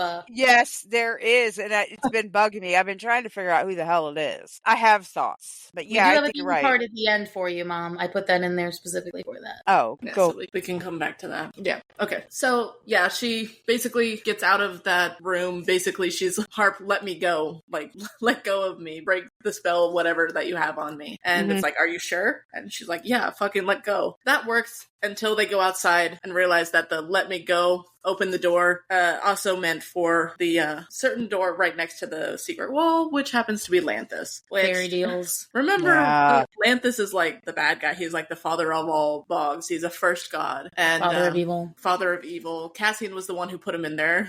Cassian just happens to be here. Perfect. I will say what's interesting about that is the fact that it was foreshadowed in the sense, I mean, again, this is a book, so it's supposed to be foreshadowing, but like some people don't do it well. So I give her props to this. Is the fact that it was like the scarring, the stories that he would tell her, that it was like opening himself up to her, but also coming back later and being like, yeah, remember all those horror stories I told you about these things? It's right there. Or specifically as well of like, there was like one door earlier on when they were walking into the prison where it's like, if we remember Blue Annis, he also said like, hey, I have a scar from this person as well. And it's like, oh, there's this scaly blue arm flashing behind one of the doors. Like, shit. Also, for the people who know, Blue Annis had iron nails. Creepy.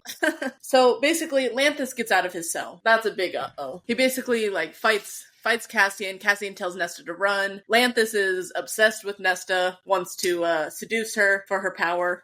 I guess basically another monster being obsessed with Nesta. So I guess we'll pause there for a second of like, what do you think of the fact that they have to face Lanthus now? They're like, Lanthus is out and he's attacking them. He wants Nesta. Like, what do you think of that to start? I think it was part of finding the harp. I think that once somebody found it, no matter who it was, that door was going to open with the harp. That's what I think. They were related, I think, somehow.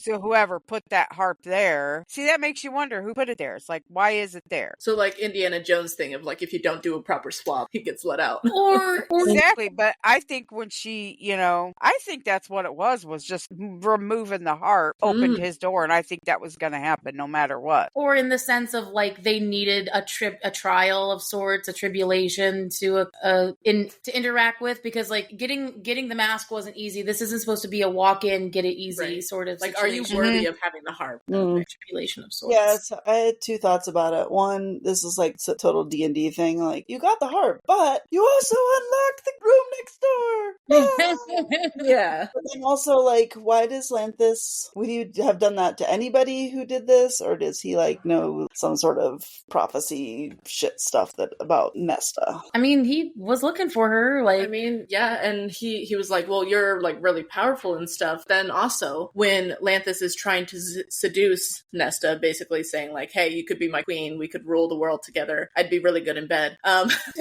Like, there is Which, of course, she's like, no, Cassian's better. Which is why, like, that gets her out of that dream. Because she's like, no, you're showing me sex, but that's not as good as my sex with, like, Cassian.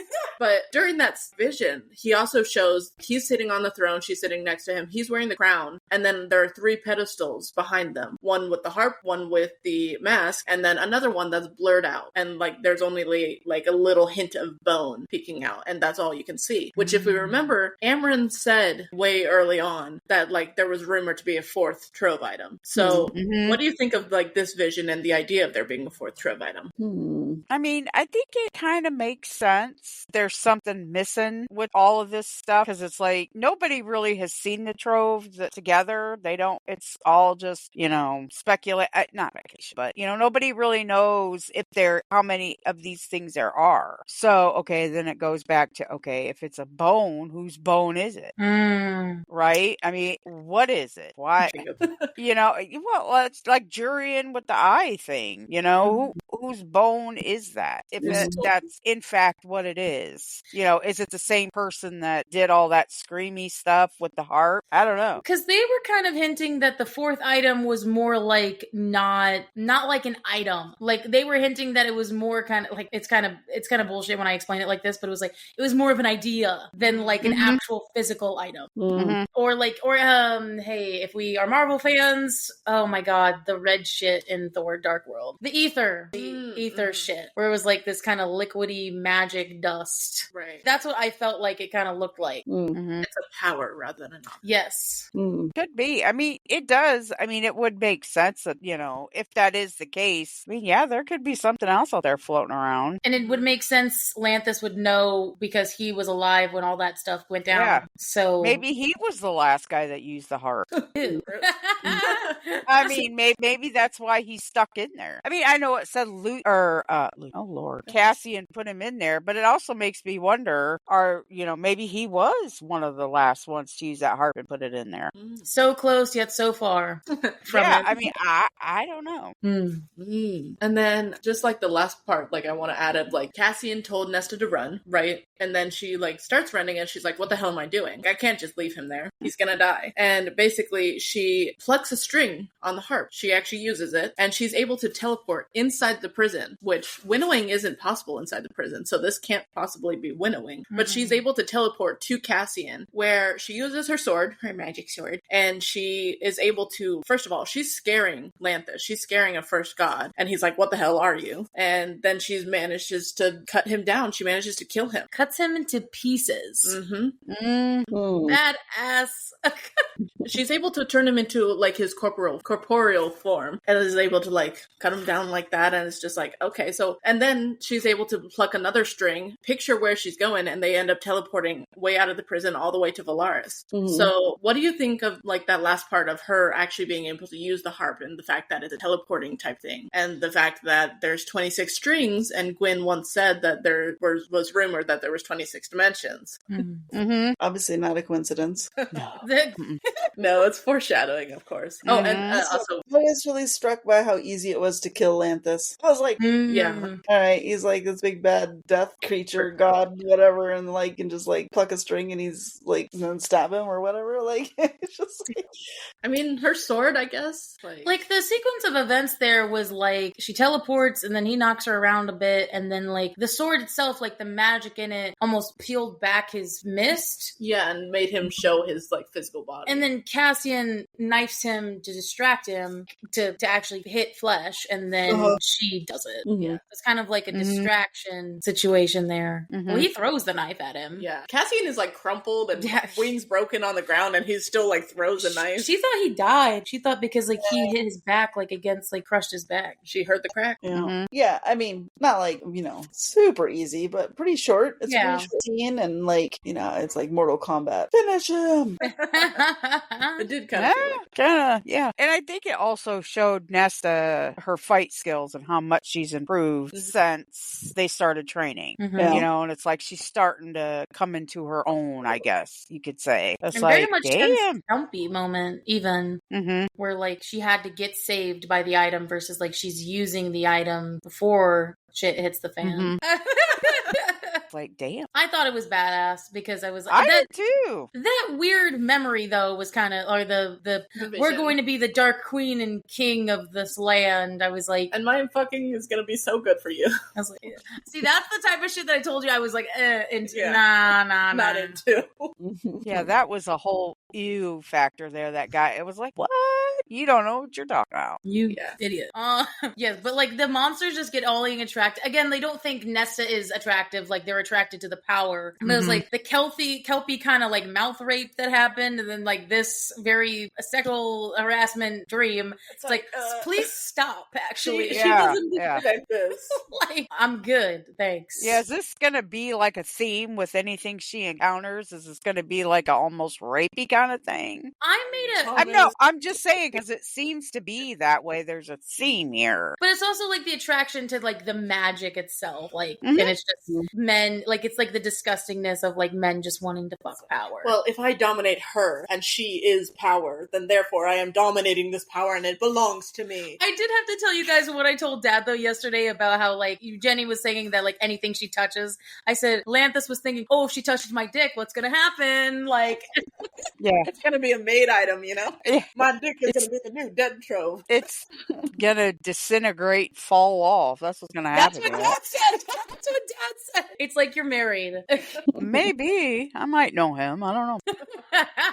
But so the next kind of thing is obviously after. So this is kind of like going back, but it's all because this is kind of like the heiress section for me. This is a little bit going back, but I did want to bring up the moment that Mom really liked was when Eris meets Nesta for the first time, and they're playing this very courtier game, and Nesta is just really good at playing the game. Making Eris completely like unsure of himself. It's like we've seen through the first whole section that Cassian is struggling. Then Nesta, the first chance she gets him off his feet. Basically, he's like, we need you, or sorry, you need us more than we need you, and pulls it off his game. And then, of course, this Tamlin confrontation, which we were all kind of anticipating, because why are they meeting in the spring court and he is not popping up at all? So what did you think of that? Eris meeting Nesta for the first time, and then, of course, Tamlin's confrontation, but also his kind of bitching out at the last moment of her just threatening him, I will kill you if you tell anybody about what we did here today. Like, I don't know why I can't remember anything that happens with Tamlin.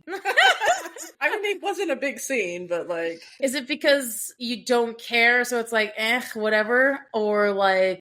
Seriously, I was like listening to an earlier episode in the season, or no, it was one of the spoiler things we were talking about, like Tamlin, and does he get a redemption arc or anything like that? And I'm like, wait, did Tamlin die? Like, it's like the whole thing. I was like, Tamlin! not dead yet.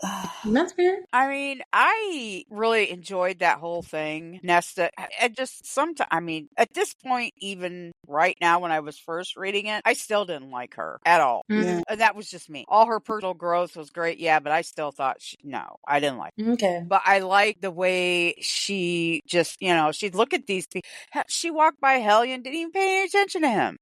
Yeah. He's this, obviously this man is gorgeous. Yep. Everyone stares at him and she's just like, meh. And she walks by. She basically does that to Tamlin in her own way, and I really like that, how she just is like, I don't care what you do. And when she points at people, it's like, dude, is she going to cut his head off later? That's what's going to happen to him? She gives the finger a lot. Yeah, she does. Yeah. And it's like, all right. Not only does she give the finger, but she also gives the finger to a lot of people. Yeah.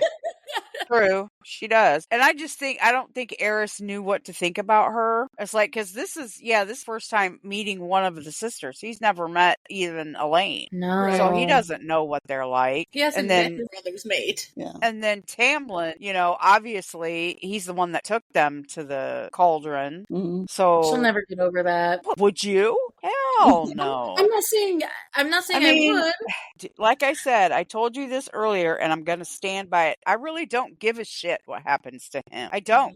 The only thing is if he doesn't have an heir or someone to take over the spring court, and if something happens to one of the other High Lords and they die, they're not going to be able to use anyone from the spring court because there isn't going to be anyone there. It's the power vacuum. That's why I was saying about the monarchy thing. The new courts are they're not going to have a spring court. Yeah, but it's just like, dude, someone please just Put him out get of rid his of him. misery.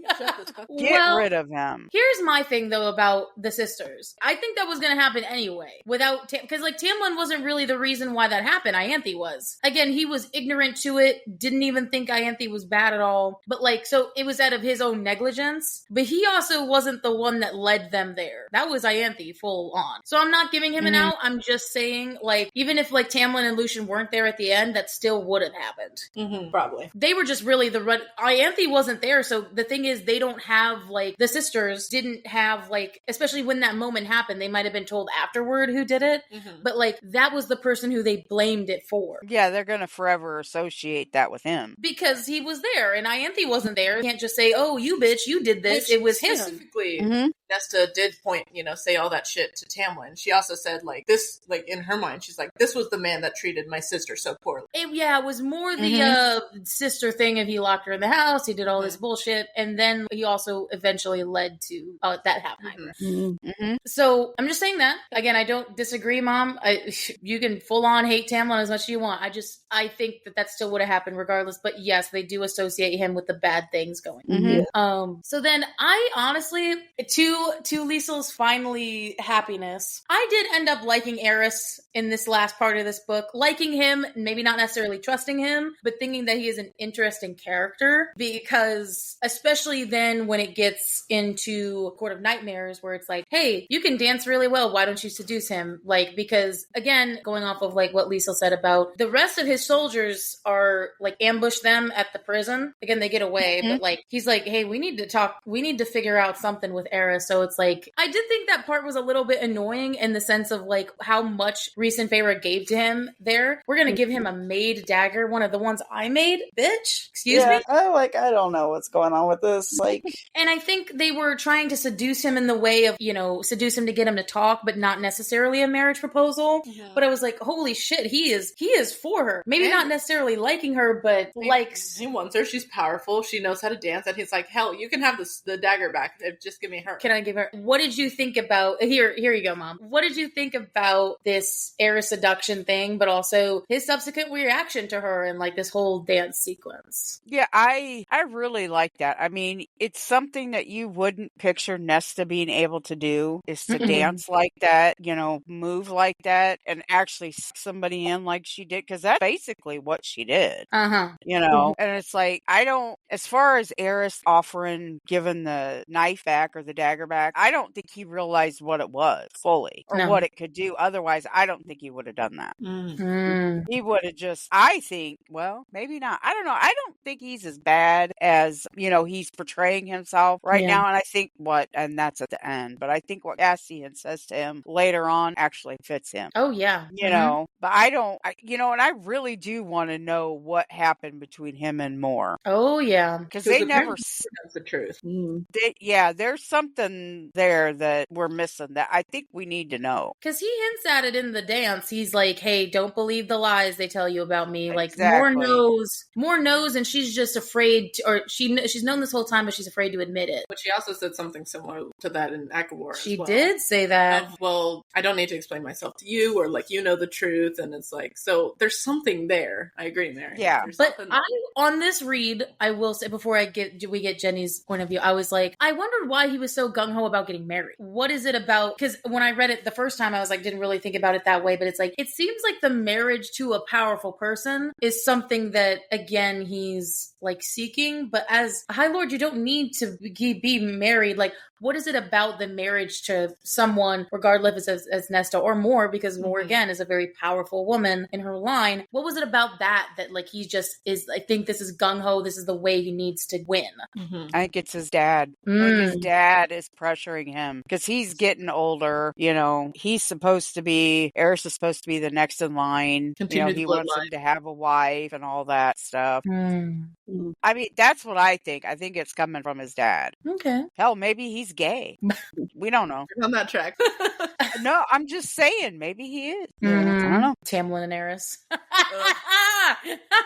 Oh, no, I may not like Eris, but I would put him with Tamlin. No.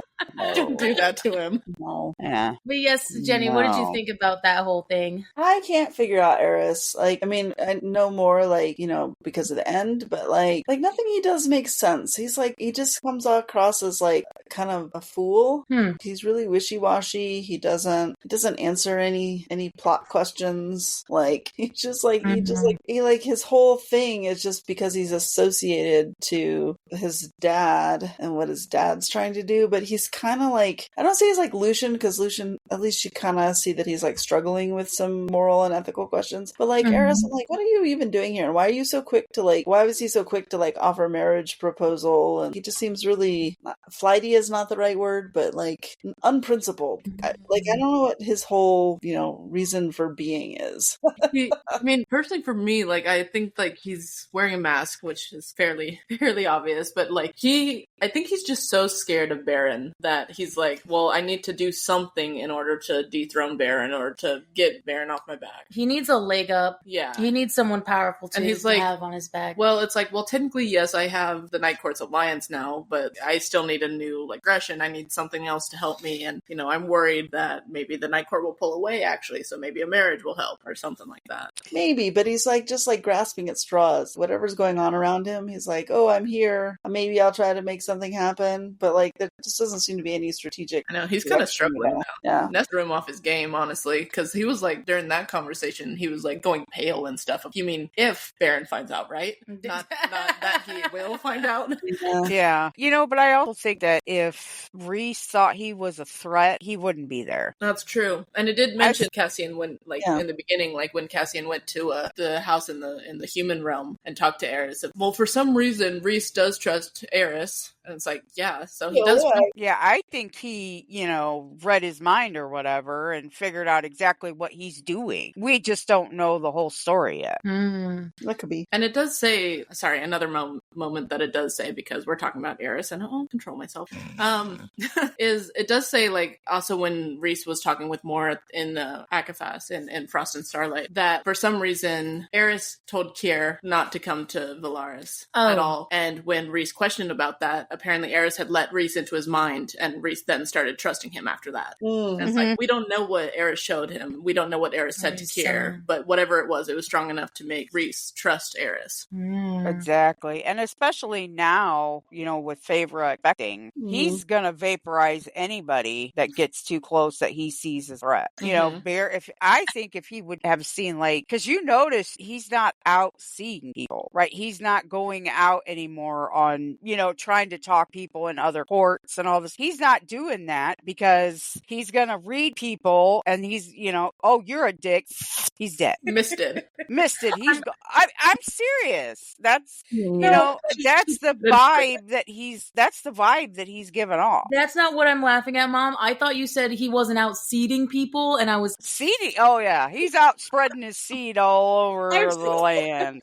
Oh my God, no, seeing people, visiting people. I thought she still said that, but I thought you were taking it in the context of like he's seeing other people other than his mate. No, I thought he said no, seeing people. Because, you know, in all the other books, he would go to visit, you know, the spring court, or, you know, he'd be out and about doing shit. And this book, he didn't. Yeah. He didn't do any of that. He wanted to be with his wifey. He's going stir crazy in the house, though. Well, yeah, but I mean, and Eris was close to Feyre, too, and him. So I don't think it would have mattered if Kier was there or not, or whoever. He would have just... I think I do want to mention one moment in the dance scene that I really, really did love, though I don't want to move past it, but like, it was the Cassian cutting in moment, because this man worked with Mort for months to cut in just to dance with her, and I thought that was so romantic. Move. And it was like with the Eris being like, well, go do this thing, something, mongrel, dog, whatever. And then Nesta's just like, it's polite to share your partners, Eris. No one likes a jealous partner. That's what it was. Defending him at the same time. Like, well, also being alluring. Internally being just like, I want to rip his head off for saying that. I just thought that was a cute moment. Mm-hmm. Yeah, Romantic. Who didn't see that coming? I mean, come on. You knew Yeah. that was going to happen. Whether he could dance or not, he was learned going how to to go out there. She came down looking like an absolute gorgeous queen, and then he's just like, Elaine looks like she's not supposed to be here. Elaine in black? No thanks. Ick.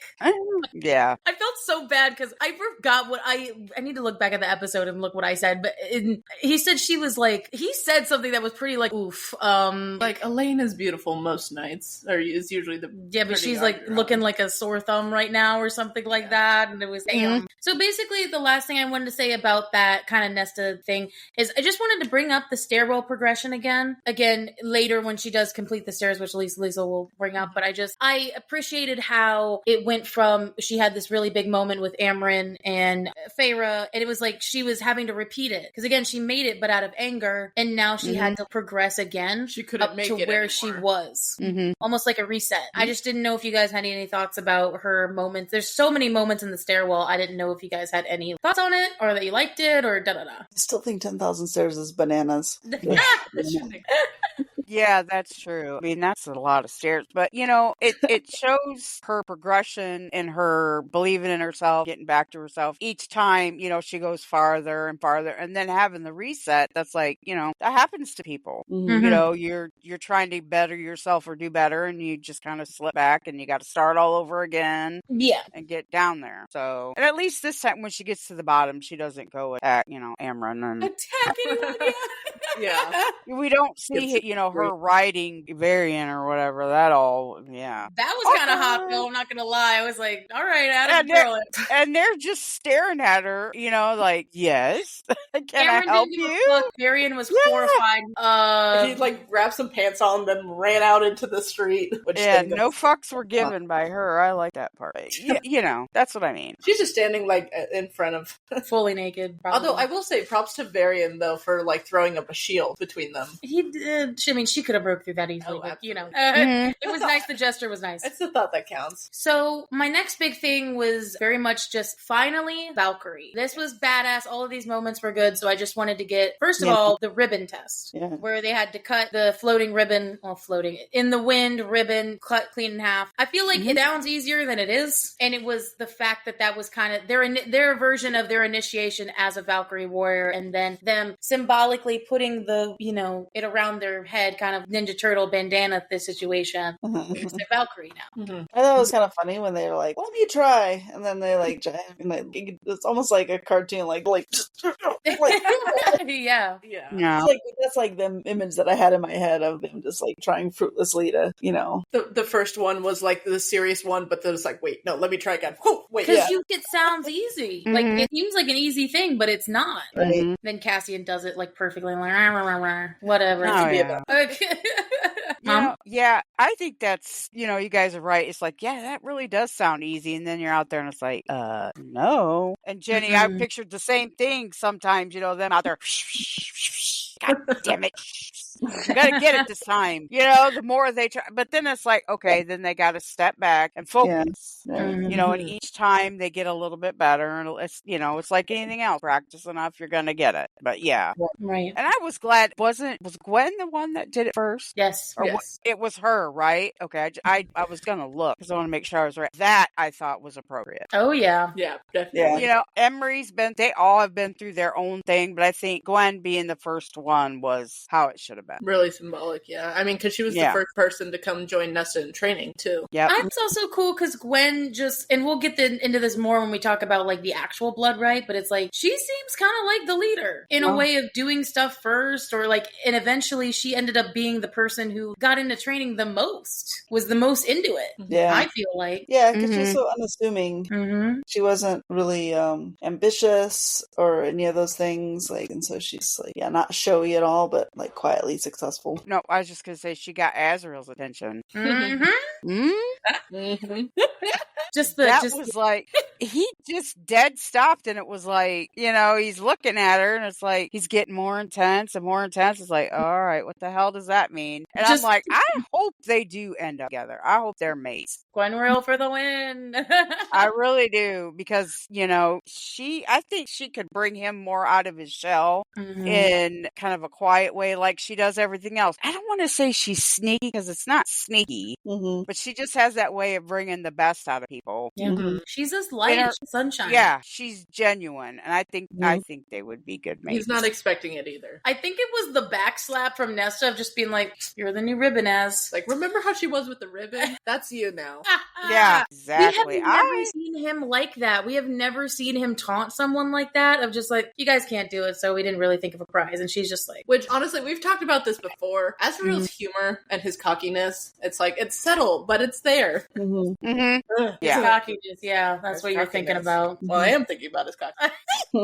I am kind of excited if that's what this next book is going to be. Hell yeah. It's gotta be. And it's supposed to be spicy. Ooh, bring it. It's always the quiet ones you got to watch out. But then what I also loved about, again, it's not, and then again, this is like me, what I brought up at the beginning.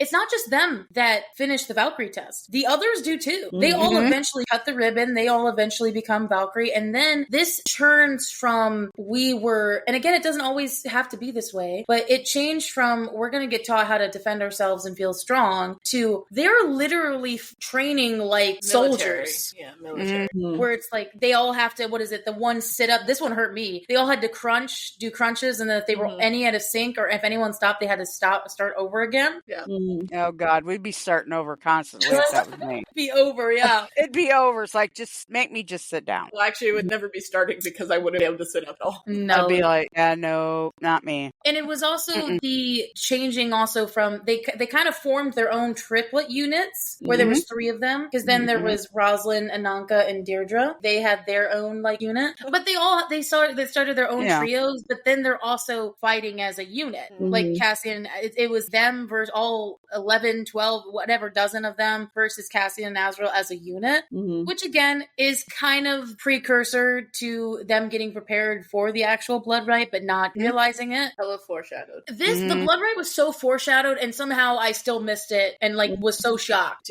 But me too. I wanted to hear what you guys thought about how it turned from self-defense training to this kind of, and they want it to be in this military training. I liked when, they continued their training, they step up the training, and then Cassian's like, now you're ready to do this thing. And like, I just totally imagine like this sort of obstacle course, ninja warrior kind of a thing. And like, I said that too. But also like, I don't know if you guys saw The Witcher. There was a whole sequence in there where this younger woman character, like she's sort of training and like she keeps like falling off this stuff, and you're just like, ow, like, but it's the same thing of trying to progress like a video game, you get through and you're like, I just can't get past this one challenge, right? And you like keep working at it, and then like when they finally figured out if they work together as a team, then they can do it. Like that's just such a great montage.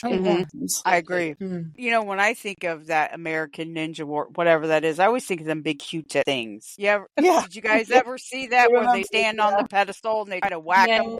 That's what I think. It's like, the hell is that? Is like a whack-a-mole? I don't know what that was. Anyway, but and I think it was those girls, because we really don't know all their stories, but I'm assuming they're similar to Gwen's. That's why they all got brought there. And it's like, I think it's like also them claiming some of their selves back. Oh yeah.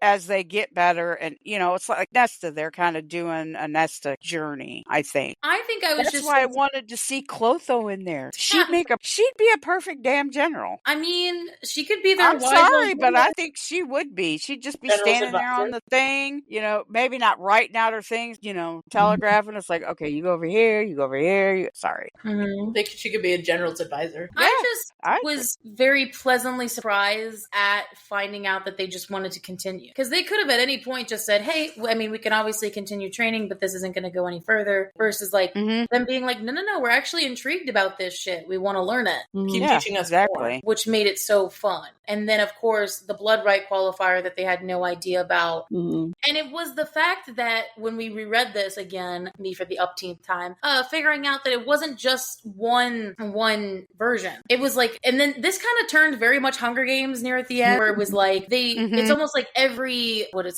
stadium, every environment. Remember, there were so many different, like there was snow, there was arenas. Thank you. Like it kind of I imagined that in the different blood right qualifiers they were giving them, because the thing is, they give them all of them, and then it wasn't really until the one where none of the priestesses show up and it's just Devlin and this rando kind of looking on them, and then they finish it, and then they're like, hey, by the way, you just you succeeded in the blood right qualifier, so technically you could enter if you wanted to, because these are like qualifiers from over the centuries, different ones that have been used each year. So they had a leg up already in the sense of doing all of those, but then of course the men not being too happy about three women doing it, that I didn't actually say with Dad that I forgot about, was that this is his dream. Like, this was the thing that we've seen throughout the entire books, where he's like, I've always wanted to give women power so that they could stand on their own against these men. And it's like, so it's anything like his dream is coming true of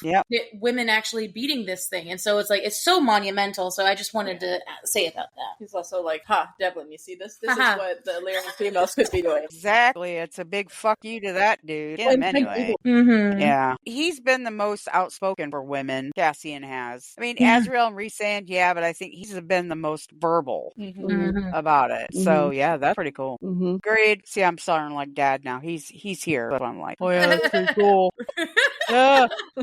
I'm mocking him from afar, but anyway. This is a good part. It is a good part. Okay, so Starfall, which I haven't had that since ACOSF. Okay, so I mean, Tabby mentioned it a little bit ago, but Nesta finally makes it down the stairs again, all the way down all 10,000 stairs, and she reaches the bottom. She looks out the door, and she's just like, "Oh, cool. I mean, I don't have anything to do down here. Everything's upstairs, so I guess I'll go right back up." There's a party, and my man is waiting for me. And my man is waiting for me. And then so she makes it all the way back up, and she's like hardly even winded at this point. Wow, that's a huge improvement. And just like the first time she went down the stairs and came back up, she went down 100 steps, then came back up. She could barely walk. Cassian was waiting for her, just like she did the first time. He's been here the entire time on her journey. And of course, they share a passionate kiss. And then it's like, okay, everyone's waiting. It's Starfall. Let's go. So first, I want to just ask what you guys thought of the fact that she finally made it down the stairs again without anger this time, like actually using her calm and like just everything that she's learned up to this point. What do you think of that symbolism? I mean, the symbolism of her focused mind, right? So like getting away from the self-loathing and the anger and the resentment and like all of those destructive feelings, and just being, sort of zen about it. Yeah, she's healing. She's definitely healing, and it's showing. Her confidence is improving, she's becoming the person, I think, that was buried deep down that she always wanted to be. Yeah. That she never. Or who she is. But like, been hidden. Yeah. Or she, definitely. Yeah. And I'm sorry, but Starfall makes me think of Fairy Poop. That was the first one. All the way back then. It's like fairy body is basically splattering. It's like when we first talked about it and I first read it, it's like, is this Fairy Poop? What is this? It still is, but at least it doesn't end up on her face this time. True. It's true. But yes, so she makes it upstairs. She doesn't even bother to change into one of her dresses, which is like, okay, so we're seeing Nesta just in her leathers going Cassian. Like Cassian, she's a warrior now. And she goes out and she sees Starfall basically for the first time, because even though she had experienced Starfall before, it was drunken under a counter in a tavern. She was drunk last year to watch it. She was wasted. Yeah, she was hammered. So she didn't really get to experience it before. So this is her first time experiencing it. And she looks out and she sees like all the splattering. She sticks her hand out, gets the spirit splattered in her hand. And she's like, wow, it's all sparkly. And then she starts laughing. It was the fact of, and I wanted to say this with them specifically, but it was like, life is worth living. Yes. Like there's like sometimes moments where like Dad brought up 4th of July, and I feel like sometimes I do feel that, where like you guys are all, everyone's together, all the people you love, and you're like sitting around, and then it's just having this kind of like out of body moment where you're just watching something really beautiful happen, whether it's in the sky or whether or not you're like at a dance or whatever. And it was the fact that she's like, oh shit, like, yeah, like going through shit every day actually makes moments like these seem worth it. Like, this is beautiful. Like, I can't believe I actually get to witness this. I can't believe I get to be alive. Yep. So she's like laughing and she's like, this is incredible and beautiful. And then she hears a voice behind her being like, I didn't know you could make that sound. Amren is here. And this is like their first time like they're actually talking since, first of all, since the barge, but then also since the fight that they had in Amren's apartment. And Nesta turns around, she drops to her knees and bows and apologizes to Amren. She's like, hey, I am sorry I said those things to you. I'm sorry I treated you that way. And Amren and everyone else who sees it is completely surprised. They're like, what the fuck? Like, she's apologizing. And so first I'll stop that there. What did you guys think of like of Nesta's reaction to Starfall, but then also her choosing to apologize to Amren and surprising everyone? The healing is like, that's part of the healing. Now she's like, instead of just being angry and lashing and avoidant and all those things, she's like being the grown up, you know, making amends, being present, like being who she wants to be instead of running away from who she thinks she is. Her laughing, I think, was, you know, kind of out of character for her. I don't think anybody's really ever seen her laugh or smile. And I think that's when Amren realized she could talk to her now. But her dropping to her knees, I still get freaked out reading it. I would never think she would do that. Yeah. Apologize to someone, yes, but drop to her, that took me by surprise. That took me off guard. It was like, you know, I thought, well, the one person probably should do that to is your sister, but you know. Well, she kind of does that later for her. Well, yeah, I get that, but I mean, you know, right here, it's like, damn. She's like, I was shocked. Yeah, that was odd. Like, I didn't think she would do that at all. I also think Amren's such a great character. Like, she knew, well, and also I was gonna say about the smiling thing, like the laughing thing Mom mentioned, another foil to Feyre of like smiling on and laughing on Starfall. But yeah, just realizing she royally fucked up with her relationship with Amren, and just like, I was just young and stupid and naive. You were right. Like, you were my only friend, and I pushed you away. And it just, I really do need to apologize. Yeah. And then what Amren says of like, well, obviously I forgive you. Like, welcome back to the Night Court. And that's Welcome back to the Night Court, Nesta Archeron. And then an important thing to note as well of this conversation is Amren asks if like, you've been up here, you've done something to this house. Like, it's changed. It feels alive. And Nesta's like, I have no idea what you're talking about. But then Amren says along the lines of, what did you wish for when you came here? Nesta's thinking, I wished for a friend. So it's like, this is confirmation. We were already kind of thinking about it before, but this is confirmation that Nesta made the house sentient or some sort of sentient. It had magic before, but now she has made it sentient because she wished so much for a friend that the house became her friend. And so this is confirming it. And it's like, okay, well, that's a new thing. So what do you guys think of the fact that we have a confirmation now that the house is alive and it is sentient now, and Nesta made it that way? Originally, I thought they were those like ghosty, I know that's not the right word, but the twins at the other house. Yeah. Originally, I had thought there was something like that in that house. Oh. I didn't think it was magic. I just thought it was something like that, you know, something that Reese put in there. Kind of like the elves in Harry Potter, or was it dwarves? That's what I was thinking. It's sort of a Harry Potter-y kind of a thing. Where they were kind of seen and not heard situation. Yeah. Yes. Yeah. You know, that's kind of what I thought it was at first. And then when I didn't realize that's what actually was happening to the house. I mean, I know she went down, in the basement and saw the black heart or the black part of the house or whatever it was. It didn't even click then. I just thought that was part of it. But when Amren said, oh, hey, you know, you made this house. Damn, she did. It didn't click with me at first, but it's like, makes sense. I mean, it also makes sense why the house has a taste for smutty romance books and has a lot of attitude. Well, so here's what I think. What about this theory that it's actually Nesta? It's not another being. It's actually Nesta. It's part of her soul, I could think. Yeah. So when she wanted a friend, she really needed to be friends with herself. Ooh. Oh, yeah. Good. That's a good. I didn't think about that. Now it's like, clicking. I mean, I definitely think there's something at the bottom of that house. Like, there is something in that basement, but might not be necessarily. I think that they're two separate entities. I think that there's something down there, but like, because the thing that was following them around, Emery, Gwen, even Nesta, like that black presence is not the house. Yeah. Because that seemed like almost, I mean, curious, but like scary. That was not the house. Like 100% could tell. Because the bullshit that she said where she's like, oh yeah, because it had its own demons. I'm not falling for that, SJM. I know you too well.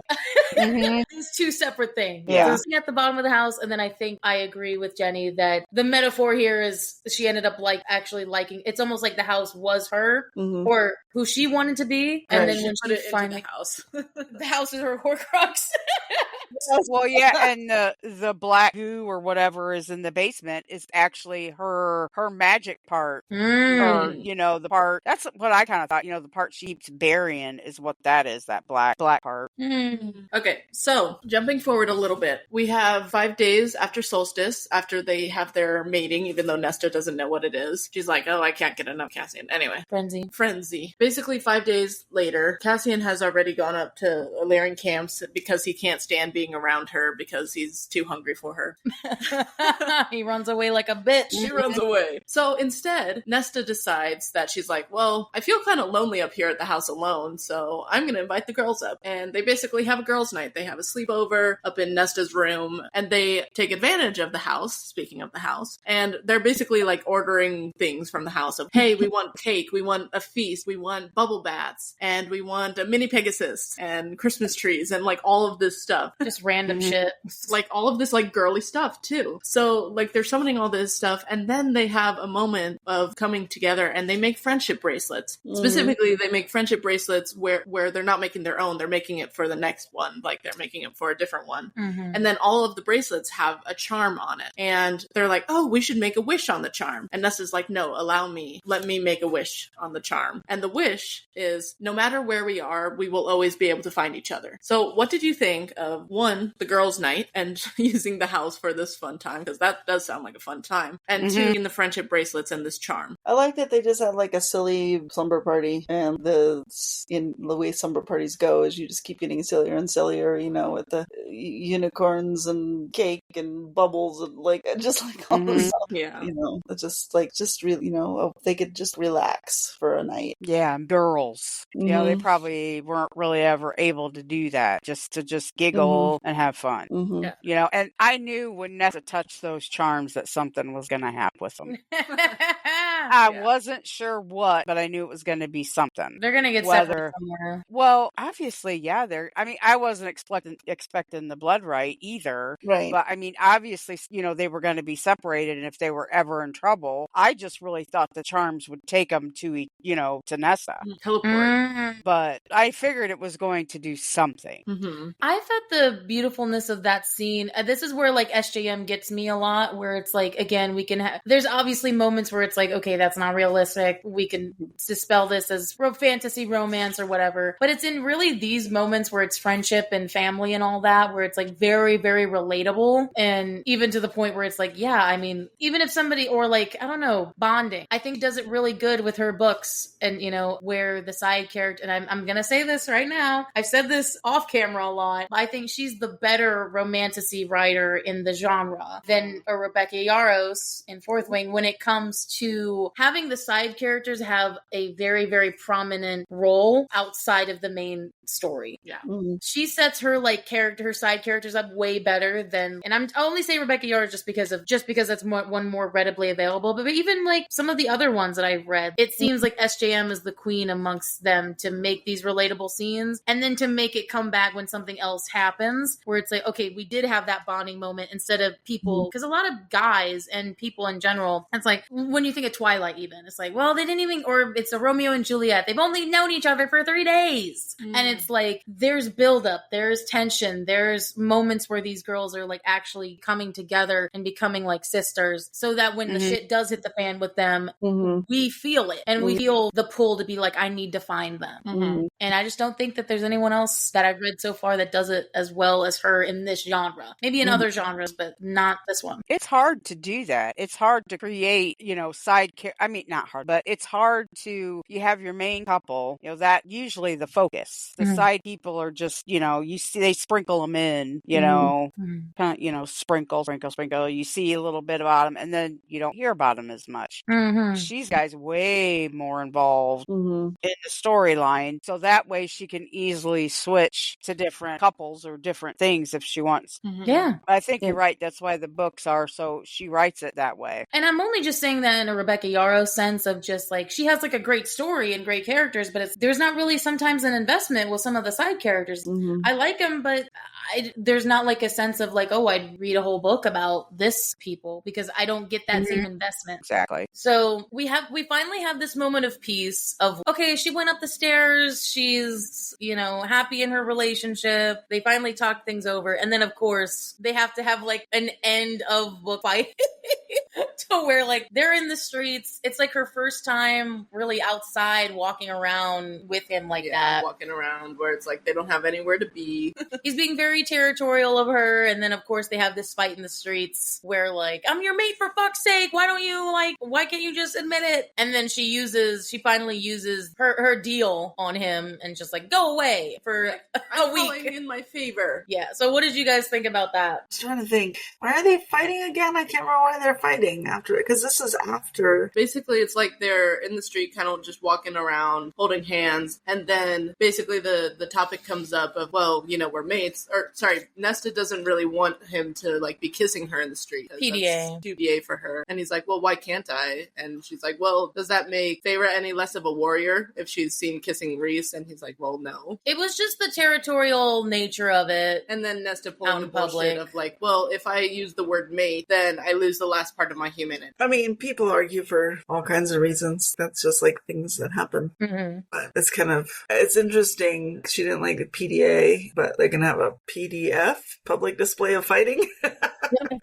I know all the heads were like being turned, or like that people would walk down the street, immediately turn around and run away. Mm-hmm. Well, he said, I'm looking at it right here. He said he didn't want to be shackled to her either. It was it was the last comment. And Like, it well, was I didn't want to like, be shackled. whoa, dude, that's the wrong thing to say. But I get it, though. I mean, she's kind of being a bitch right here, and it's like, I don't know. She loves him. She knows it. She's still fighting it. And then he gets pissed. And it's like, duh, I think it's the first time he's letting loose about his emotions right there, of like, he's kind of kept it, whenever they do fight, he does keep it at least relatively, he thinks before he says stuff, but then like this moment was just a pure moment of not thinking when saying something. I mean, because she has those all the time, right? It's just normally like he doesn't. He knew immediately, because he was like, that was an incredibly poor choice of words. I didn't mean that, but of course the word had already hit. It was the immediate regret of his words. Mm-hmm. I mean, I agree that like that's something that happens all the time. It's just, I will say that it's just, I don't know. Maybe this is like something about in like culture nowadays that like I don't get. Couples will fight, but sometimes that will just be the end right there. It's like anytime like this sort of fight happens, it's just gone. And I'm like, why? Like, unless like it was such a really bad one, shit just happens. Like Fighting does happen, and this is right after when they coupled on Solstice. just upsetting. And then it's like, go away, Cassian. You can't talk to me till the end of the week unless I talk to you first. So I do think it was a growth in the sense, I do agree with Mom that it was just one of her bitchy moments, which just seems like her character still. But then it was the immediate aftermath that made me felt really good about it. So instead of like holding herself up, going back into the dark, apparently Moore is just the go-to person for everyone to get away during these moments. Yeah.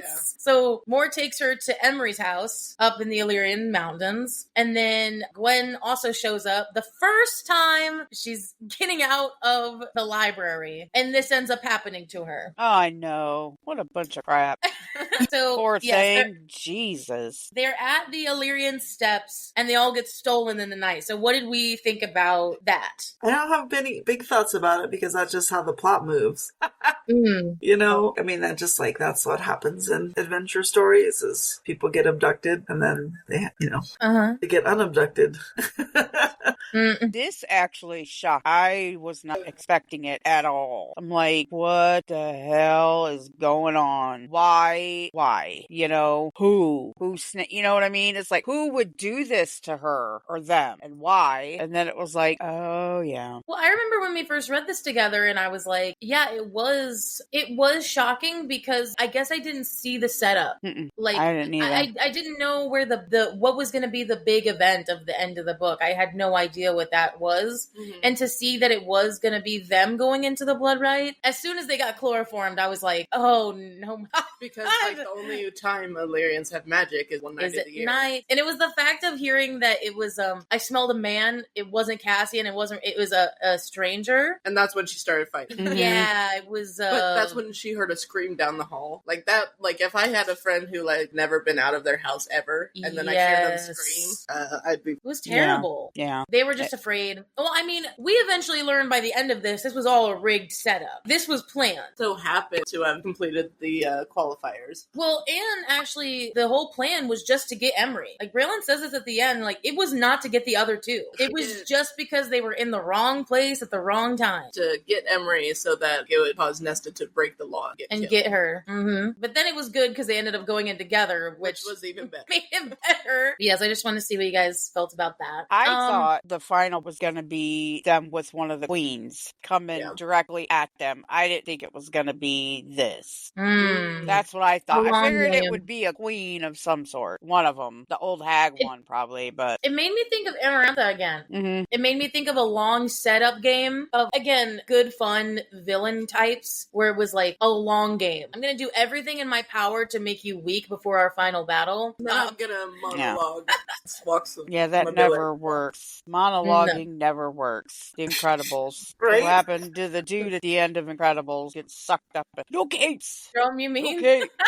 Okay. Yeah. Monologues, and it's like, dude, just shut up. You know that never goes well.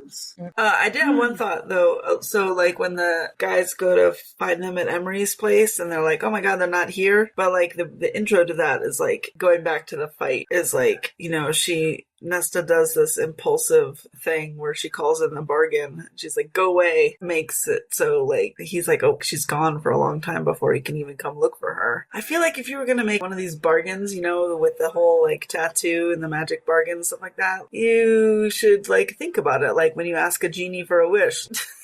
Don't just like fly off the handle because it's rude. Yeah, I think I agree. It's showing their humanity a little bit because they haven't lived in this world for that long, so they don't understand how specific the magic is. It's because she didn't say for like the entire. She just said for the night because it was specifically that you need to go away for the night, but I don't want to see you for another. It was the way she phrased it that like had a loophole in what it was saying. You had to go away for the night, and then you are not allowed to talk to me until I talk to you first, or a week has passed. Or a week has passed. Whichever comes first. And it's like, first of all, a week is not that long for fairies. So first of all, that was a mistake. But then also, I mean, as Cassian's saying in his monologue, it didn't matter. It's like, well, I went away for the night like I was told, but then I'm gonna bug her until she's forced to say even one word to me, and then I can talk. Because it was a loophole. But I will say, I should have known from the week pass thing that I should have known because the blood right is a week. Yeah. I should have known that was where it was, but it did. Whether or not it surprised anyone else or shocked anyone else, I was shocked by it because I just didn't think about it. Why can't they just be able to go hang out at each other's house without getting abducted? Yeah. But then I will say that I did not expect this late in the book and in the series for this whole thing to happen. It's like almost like a whole story in and of itself. Like it could be like the main action of a book, right? You know, like Hunger Games or you know, Red Rising or some of these other ones where it's sort of like Battle Royale. You know Red Rising? Oh yeah, I like that series. Sorry, our friend John Vertulo is like in that book, and voice so I actor don't for graphic audio. Oh, okay, yeah. He's the Red Rising thing, Mm-hmm. and we keep hearing the name Red Rising everywhere. It's like, have you read it or have you listened to it yet? He keeps wanting me to listen to it and hear his goblin ass, and I'm just, he's Severo. Oh, okay. So I don't know what that means, but what is this Red Rising? Yes, Red Rising, Mom. So it's a fantasy book, and it's like Hunger Games, kind of. You know, there's this whole society, not like, you know, District 12 or anything like that, but like there's a society, and part of the thing in the society is nobles' kids go to this camp, but then it becomes like a battle royale in, you know, everything like Lord of the Flies, factions, you know, scheming, killing each other, you know, stuff like that. Oh, So it's good. good. I like the first one the best. First book, Red Rising itself, but it is sort of like, society and revolution and all stuff like that. So I thought it was a good book. I'm bringing up graph audio stuff right now. Because Frank's also in it. He plays Darrow. Do you have this book in your Kindle? Yeah, I do. So I can start with that. Darrow is so cute. I think I put the whole series in a collection, so you have to But anyway, what was the thing before you said Rising? Oh, right. It feels like a story in it. I think I agree with you that it could be, but it's also because we know so much about the Blood Right anyway that I think it wasn't. At least to me, it didn't seem rushed. I think it was rushed. I was just surprised that such a major plot thing happened so late. And then I didn't expect that that's where all of this was going. I don't know what I expected really, except that maybe the Valkyries would just join, in some other future, real war and be like a division or, special ops or something like that, right? So I did not expect that their test of their training would be the Blood Right. It makes sense, but I was like, what? I mean, as we've said a lot in our podcast before, and just on TikTok and whatnot, it's the last 100 pages of a fantasy book, specifically the last 100 pages of a Sarah J. Maas book. That's what I mean. It's like they're all like that. I mean, the whole climax thing with the hike and the fight and stuff like that. At first, I'm like, oh, this kind of seems like a big thing that's happening towards the end. But no, that was like a middle thing. Yeah. So I love this whole section. So it's like they get in, they wake up, and almost mirror to mirror, this whole thing is the Bat Boys. But except we're seeing it through the women's point of view. And I love the juxtaposition. I love the mirror between them of their struggle versus the girls, where it's like, also, but I'm just gonna say right now, the girls had it harder because this whole fucking thing is rigged. Yeah. Going into the Blood Right, they're supposed to not have any weapons. They're not supposed to have any tools, no supplies, only the clothes on their back, and then their wings are bound. And then they wake up. So what's good about, before I ask you about the rigged, but kind of the beginning of this is they have supplies too. It's not just a knife and a sword and a bow. It's just water and supplies. And whoever rigged this, I said this in the episode too, whoever rigged this just thought so little of these fucking Illyrian warriors that they're like, okay, here's a canteen of water because you probably can't find it for yourself. Here's a knife because apparently you're not killers. You can't kill with your bare hands like these bitches, so whatever. But anyway, what did you think about the whole waking up early? And what did you think then about the riggedness of this whole setup? I guess part of my thought was on the waking up early is that because the Blood Right is not meant for women, there's just going to be a lot of things that doesn't work. It does for the Illyrian men. That was sort of my first thought. And so they woke up early because they don't know how everything works on women. But of course they were drugged also. In the regular Blood Right, is everybody knocked out? Yeah. Yeah. So that was kind of my thought, is because they were women, they woke up early. I thought for at least Nesta that since she couldn't glamour at the beginning, I thought maybe she had a stronger tolerance maybe to what was happening. As far as the other two girls, I'm not sure. Maybe it was Jenny said it was because they were women. But as far as Nesta, I just thought it was something about her that made her wake up faster. So from my ever-knowing knowledge and context of this situation, it seems like it's not the fact that they were women, more so is the fact that they're not Illyrians. Because when they talk about meeting up later, Gwen does say that she woke up earlier. And so it was Gwen and Nesta did. But Emery, since she was the one that got swept over, she woke up with everyone else. So that's why she was in more immediate danger. And that's why she got almost cut down and had to jump in the river. Yeah. Is because she went through the battle royale with the other men in the camp. The whole cornucopia moment. So I think at the top of the hat, Jenny, I think I did. I was like, oh yeah, they're women. This is not designed for that. But it's it's the fact that Emery said that she was in the most immediate danger at the top. I think later on, once the girls are together and hiding in trees and stuff, them being females helps them hide from the beasts. Oh yeah, later for sure. For sure for later. But I think for this first part, it's just of not being Illyrian. Well, it's interesting about the animals thing because later when they're up in the trees, they don't get. Well, I will say that Emery being Illyrian, they did also say that they were trying to cover her scent. Because we were thinking if this happens every year, this must be a thing where these beasts just know the scent of the Illyrians and go for attack. Versus people who aren't Illyrian, they're just I don't know who these fucks are, but They're just not. I don't know if those are few, but I know there's a bunch of dumb Illyrians in trees. But yes. I said, how did they get in trees? Don't they have like lions' bodies? Am I messing that up? Well, I mean, the only one we've ever actually seen is a mix of a cat and a snake. So it seems like it could climb up. And also snakes can climb trees. Yeah. Can? Well, they can slide up onto branches and slither the way up. Oh. Have you never seen The Jungle Book? Yeah, seriously. That's fiction. Fiction is based on nonfiction. The animated, I was like, of course an animated snake can go up a fucking tree limb, but I've never seen an actual snake climb a tree. Oh, Tabitha. No, it's a thing. Like, snakes fall out of trees on people in the jungle. It's like, Oh my goodness. They stretch too far and lose grip of it, because the way that they do it is like they'll wrap around their tail around one of the branches, and then they'll like extend their head out to the next branch and wrap around that. But if it's too far and they extend themselves too much, their tail slips and it'll drop. Do you understand that I was raised by a queen and I'm literally wearing a tiara right now? How much of a lack of... You've never had a snake? lack of wilderness survival skills? I would not survive any of this. I wouldn't either, but I know about it. Listen, I'm the queen you're referring to, and even I know that.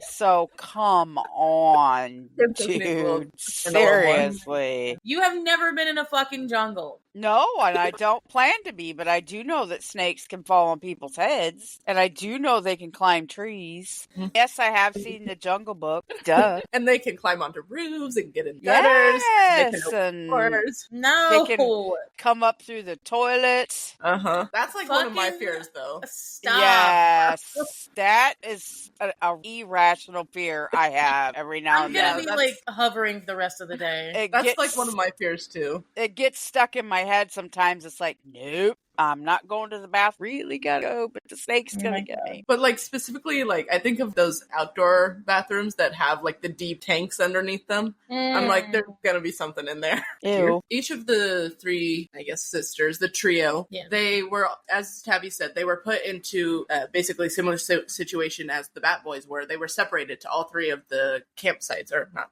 campsites, drop sites. So Nesta was in the west site, and she had to figure out how to get to Gwen and Emery. And who needed more help? Right, who needed more help. So first I wanted to step by step this of she climbs a tree, first of all, fights a snake. No. Climbs a tree, and she figures out where Ramiel is, which is due east, figures out her location and everything, and she's like, okay, well, I guess I need to head towards that. And then as she's climbing down, her bracelet glints. The friendship bracelet that she made with Gwen and Emery at their sleepover. And she's like moving it around, and she's like, oh, it's not glinting in this direction, but if I point it due north, it shimmers and like basically pulses. And then if I do it due south, it shimmers, but it's not really pulsing that much. But basically she's like, oh, wait, that's right. When we made the bracelets, I always said we'll always be able to find each other. So she just knows that connects the sisters. Yeah. And with the north one pulsing, she's like, okay, whoever's in that site needs me the most. So first of all, what did you think of the bracelet actually being like a charm, a beacon to help them find each other? I thought that was cool. And it was cool how it like was sort of like as she moved, it was stronger or weaker. So it was like a homing. Yeah, and it was like, this kind of hit me a little bit ago. These three, Nesta, two girls, it's like her and her sisters. And she's now in the place where she can rescue them. Yeah. Not Feyre. But anyway, I digress. That hit me, believe it or not, while I was taking a shower earlier. Wow. No, it's a good metaphor. Yeah. It did. That kind of hit me because it's like all this time, Feyre has been the one that's been, out there putting herself on the line all the time, and now it's her turn. You can start over with them. Yeah. And then the charms, I thought that was pretty cool. I was like, at first, I was like, how in the hell does it work? And then as you could read on a little bit, it's made because she made it. It's not, so that's why it worked. Yeah. I thought, Jenny, I agree with you. That was pretty freaking cool. I was like, yes. Good for you, girl. You get it, girl. Yeah. Finally, she's starting to get her shit together. She's finally starting to think about other people besides herself. Yeah. And she's putting herself out there. But I still feel bad for Gwen. That poor girl's never going to leave the library again. Yeah. Never. She went right back there afterwards. I don't know. I think she'll eventually leave again. Yeah, she just needs to get up her courage again. If she's with yeah, then she will. But still, man, that's devastating. Like, you assholes. You couldn't have just done something a little bit different instead of, kidnapping Well, no, her they got and doing treated all like this everyone shit. else did. Yeah, true. I know. Crap. Equality. Treated like everyone else did. True. No, but theirs was rigged. Theirs like was rigged. The initial getting chloroformed was the same. Yes. But that's where it ended. Yeah. Anyway, so then Nesta heads north, which I made a comment about this in our episode where we talked about it. Using the moss on the north side of the tree. The moss always grows on the north side of the tree. I'm like, oh, I know that. I knew that growing up. See, it's like with Old Man's Beard. I was like, I knew that. Yeah, I taught you that. That made me excited. Okay, I just learned that, so Yeah. I learned mine. Okay, so don't even come at me about the snake thing. She knows about snakes. Now you know about. Yeah. You didn't know moss on the side of a tree? I knew there was moss on the side of the tree, but freaking north, south, east, and west does shit for me. Most of the time, moss will grow on the north side of the tree. I can tell you on a map, but you get me certain ways. It's like, I have no idea. I don't know. Don't tell me to turn north on Main Street, left, right, then we're good. Even if it says North Main Street, I'm not going to be able to go north.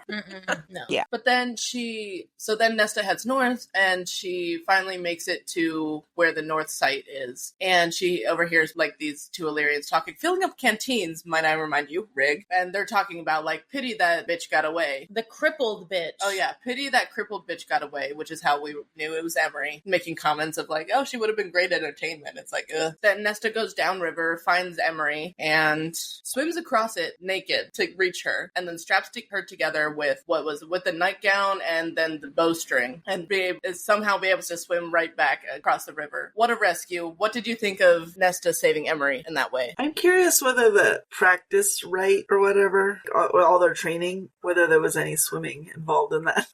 Like the qualifiers? Oh yeah, like I don't think they set up everything in the training ring. And that wouldn't have been a thing. Yeah. But they did say in the first book that Nesta and Elaine learned how to swim. Yeah. That Feyre was the only one who didn't know. That's true. So at least they knew how to swim, but we never really got any moment of her having to swim. No, I'm sorry. Feyre taught herself. Well, yeah, Feyre. Yeah, but like they didn't. But I mean, I guess Nesta, she was also, a lot of it, she was hopping from rock to rock, and that's what she kept reminding herself of, just rock to rock, focus on rock to rock as she was hopping across, so there was part of that as well. Mm-hmm. Yeah, that's a good point. I was really surprised that it was Emery that, well, I guess it needed help more than Gwen. I figured, it would be Gwen that would need more help. Yeah. But it's like, okay, well, and then, Emery, like you said, she is at a disadvantage because she is, I guess, disabled because of her wings or whatever. But I just hope reading this, when this whole thing started, I thought, dear God, do not let those girls get assaulted. I was afraid of that for both of them. Mm-hmm. And then it was like when this guy was talking about,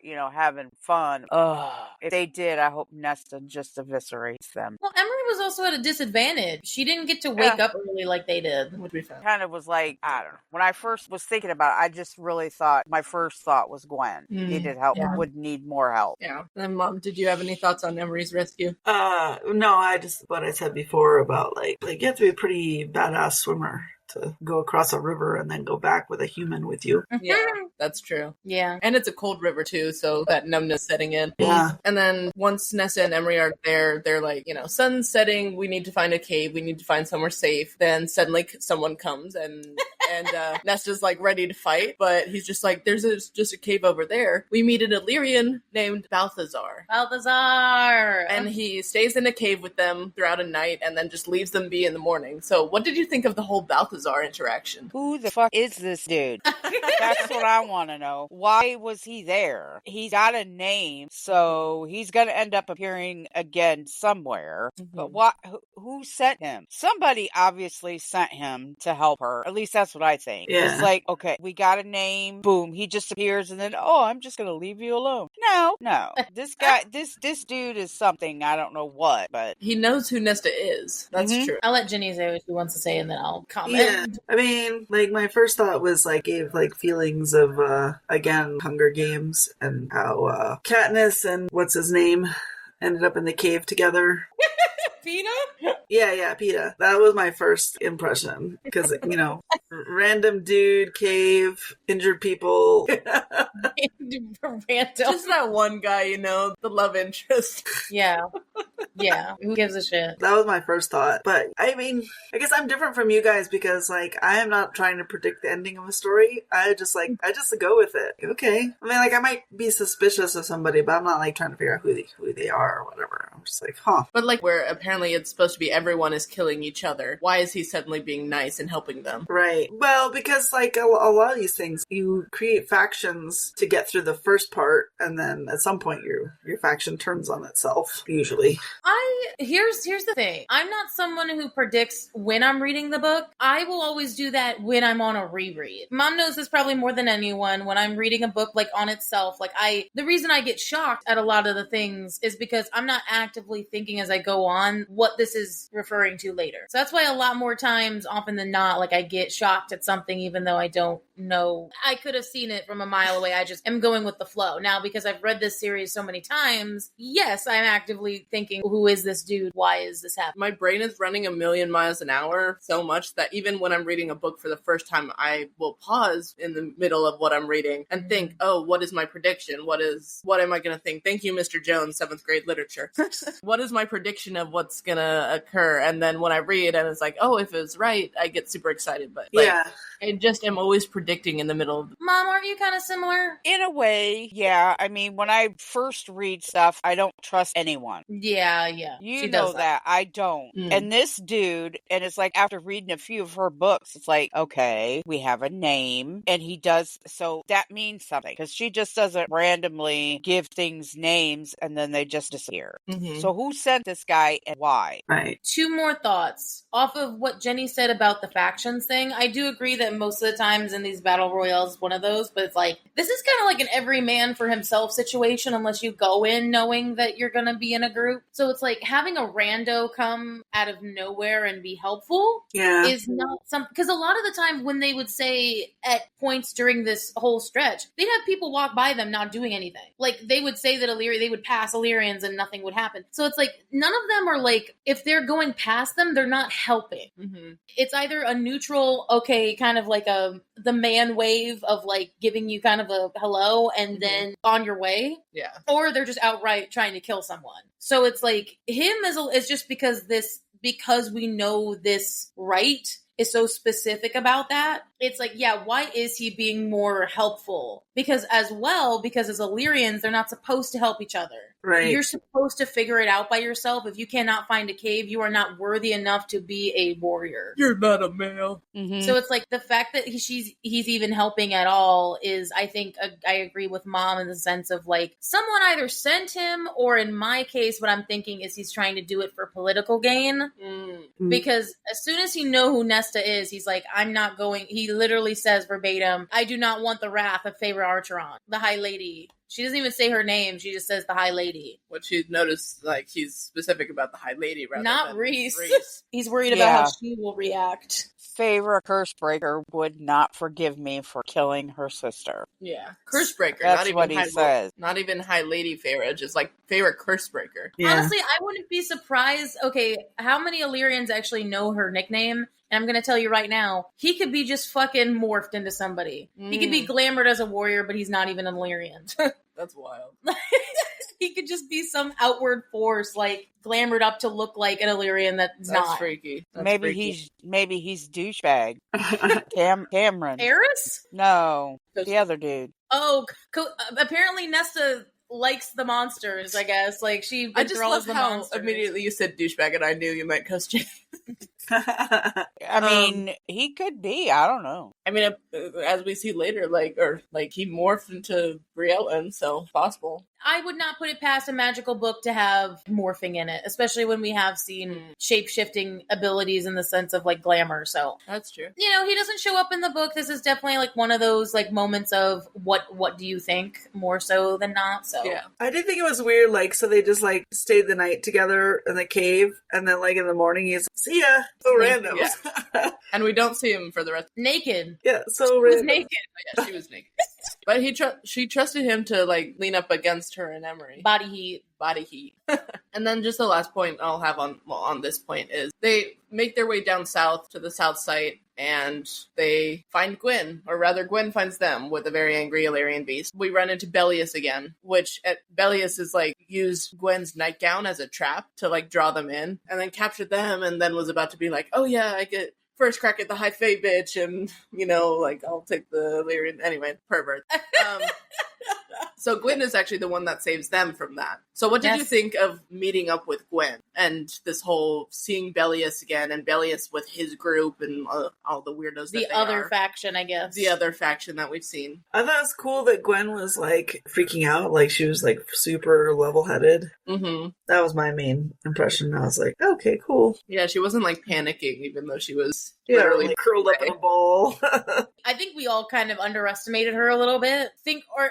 Maybe not necessarily underestimated, but worried so much about her when actually like her skills as a warrior proved very much so. Yes. Yeah, I agree. It was like, I was kind of surprised she needed the least help. Mm-hmm. Yeah. Considering her history and what happened to her, it didn't shock me. But, she took her training to heart and it showed. But it did shock me. I will say that. I wasn't expecting it. It was a happy surprise. Mm-hmm. Yes. And I'm glad. Yeah. A deadly surprise with the beast. And she's like, I just found where they lived.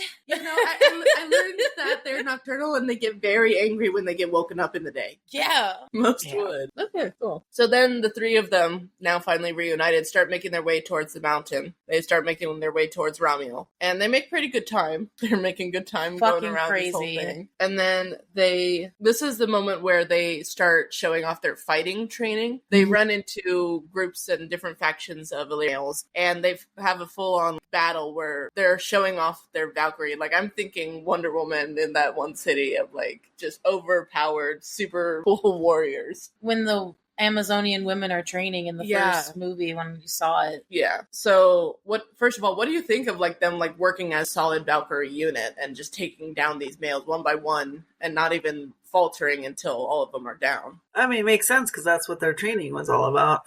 Mm-hmm. Finally seeing it in use. Mm-hmm. Said earlier, it hit me that this was Nesta protecting her sisters like she couldn't do before. Mm-hmm. And them, finally being able to show what they learned and fight. Because they knew, hell yes, they were going to do it. They knew it. Mm-hmm. You know what I mean? It's like they had it in their head. We're going to do it. We're enough. We got it. Let's do it. Yeah. And then we come to another moment where they are crossing a rope bridge.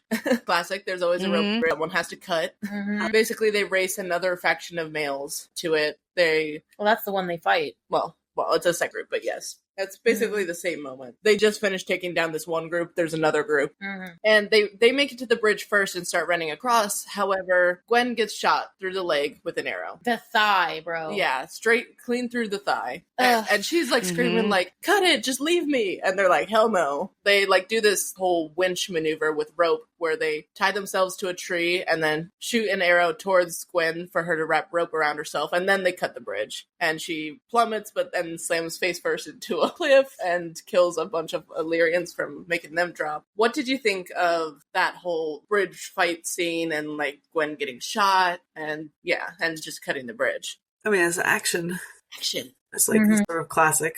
Yeah. Like getting across a bridge and keeping the bad guys from getting across the bridge. Mm-hmm. Mm-hmm. Yeah, I kind of thought, oh God, one of them in these kind of scenes or in these kind of, series of events, girl either always falls and gets hurt. Oh, yeah.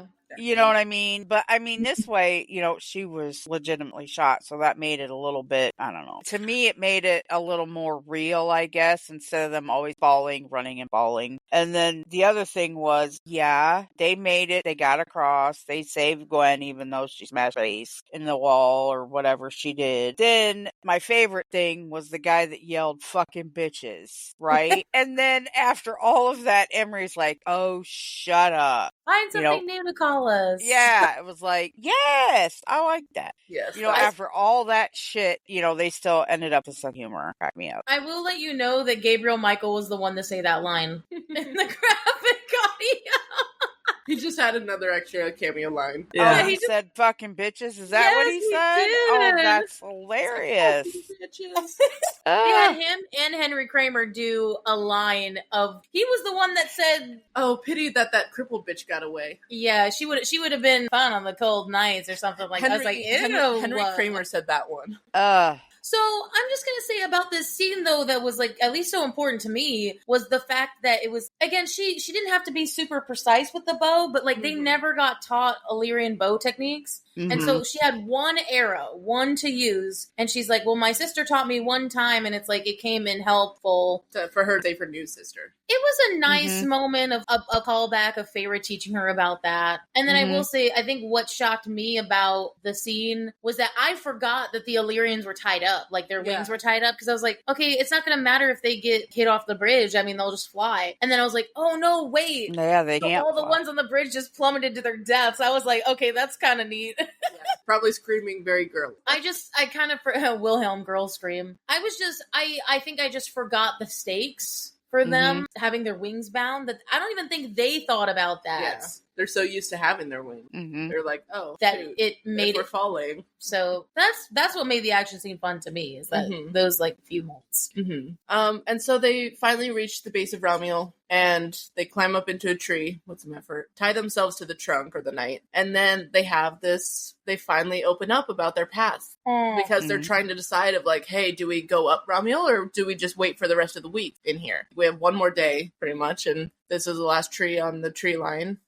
Do we go up Ramiel or do we wait? And so they start saying their pasts. And so let's start with Gwen. Gwen says that she was raped by a Hybern commander at the attack on the Second Temple 2 years ago. Her twin sister was beheaded in front of her. She was raped by the commander while she was trying to save the children at the temple. And Azriel saved her. Azriel was the first one on the scene to save her. So what do you think of Gwen's story here, where she's telling of her trauma? Well, from what I remember, there wasn't a whole lot of surprise there. It's such a common story, sadly, that, like, as horrible as it is, like, it's not unpredictable, really. I think I see what you're saying. I think the beheading of the sister bit is a little bit unrealistic. She had to choose between saving the children, because for some reason the Hybern commander and all the Hybern soldiers were like, where are the children? Where are the girls? She had to make the decision of like, do I save my sister or do I save all of these girls? Right. And she knew what her sister would have chosen, and she would have been mad as hell if like, okay, so here are the kids. Save her, because they would have killed her anyway. Yeah, might as well try to save the kid, and she did end up saving them. But not only her sister died, all those other like 2 other girls died too that were standing there. The other priestesses that were there that weren't about to be raped. And then to just on top of seeing her get beheaded, have to not only have a first time as because raped. She hadn't gone through the rite before, the Great Rite. But also it was like the scaredness of when they talk about all those like war movies, the fact that like all the other soldiers were lining up to do the same thing. Yeah. It's like, but the commander had his way first, and then it's like, well, keep working on her until she gives up the location of the kids. It's like I do understand that rape stories are all but too common, which is very unfortunate. But I think this was because this just gave me Game of Thrones. Well, no, Jenny, you've watched Game of Thrones too. The only one. You're the only one that made me think of that sheep woman from the first season when she said something about like all the people raped me before you even got there. Like you thought you were saving me from the one time, but it wasn't. Yeah. It made me think of that, and it just officially made me sick. But how about you, Mom? I felt terrible listening to her story. It broke my heart, especially when she said it was her first time, and they took that away from her. It's like, you bastard. I hope Azrael just cut all their penises off, but it made me really sad because it's like there are other scenes like this, and they all do the same thing. It's like, I would have done the same thing in their case. They were after children. Yeah. And you know what they were going to do to these little girls. It's like, you would make that choice every time. Yeah. I think it was the fact that we said this during our episode, the fact that the thing that actually made me start crying was when she broke and said, I know Katrin would have been the first to sign up. Yeah. I'm just going to start crying again. It was the fact that like it was just the fact that her sister would have been the first one to sign up for the training, made her do it. And I was like, oh, damn it.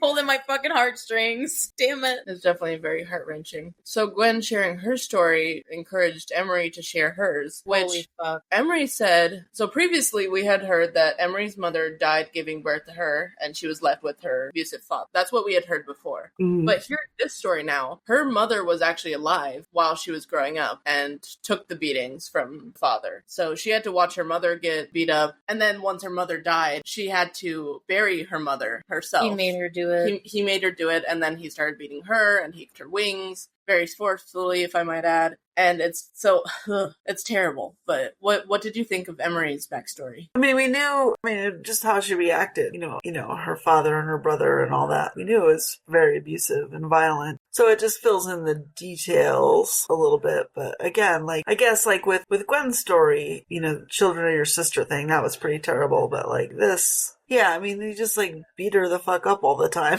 And you never know what some people are survivors and some people aren't. And, obviously these women are survivors, and we can't help what happens to us. You can only help what you do with your life going forward. Her story pissed me off. I was mad. It was reading this, it's what a dickhead. No one stepped in to help her. I think even if she would have reached out to someone, unless it would have been Cassian, Azrael, one of those guys, I don't think any of the other guys would have gave a shit. Well, it's not like they they're were probably around. doing... No, but it's probably she's not the only one that went through this, I'm sure. Mm-hmm. It just makes me angry that it had to happen this way. You know what I mean? That it happened to her. I think what was so heartbreaking about it was the fact that I don't even think the brother existed. I think this was all some elaborate lie that her dad just made her keep saying, that when she says about her backstory, it was the manipulation. It was not even just the beating, it was is this happening to me? She manipulated so badly that she was, am I not getting bruised? Because everyone in the camp was just this guy is the best man. He has a shop. He has a nice family. Even Cassian was I'm sorry for your loss. Your father was a great warrior. A great man, yeah. And I'm she just had to sit there and then keep thinking to herself, I'm is this not happening to me? I see the bruises.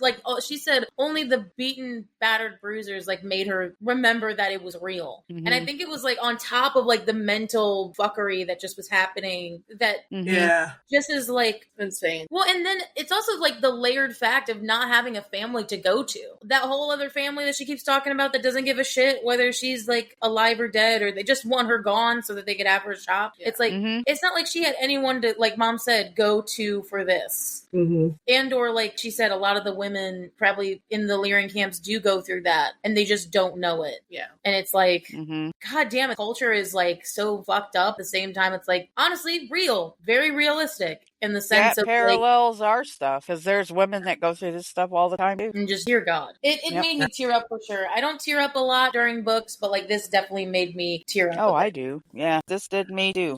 So it was I'm glad that we got their backstories. Nesta shares with them her backstory. We already knew it, obviously, because we went through it, but she basically summarizes it for them, how she spent all the money and was had a hoe phase. A slut, yeah. But then, they all had moments of, well, I thought, you would, want to leave me if I told you this. Judge me.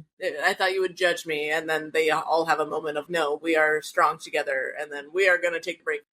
We are going to take the break. So that was just really good. Yeah, because I think what I need to say this because it was so important. I think what I liked about the top of this conversation was the fact that it was them, Emery and Nesta, saying, we could just stay here the night. We could just stay. And then the next morning, we're already Aristian shit. Only 12 people have made it this far. And then it's Gwen that prompts it. She's and then we go all this way just to hide. It's well, you're the one with the arrow through your leg. That's trying to rock a fucking mountain. But she's no, we're going to keep going because we've made it this far. We're going to keep going. And I want to go that way. And they all were, I'm going to take the breaking for my mother, for my sister, for all the people before us. Yeah. To go up there. And oh my God, it was so great. Yeah. I'm just so happy.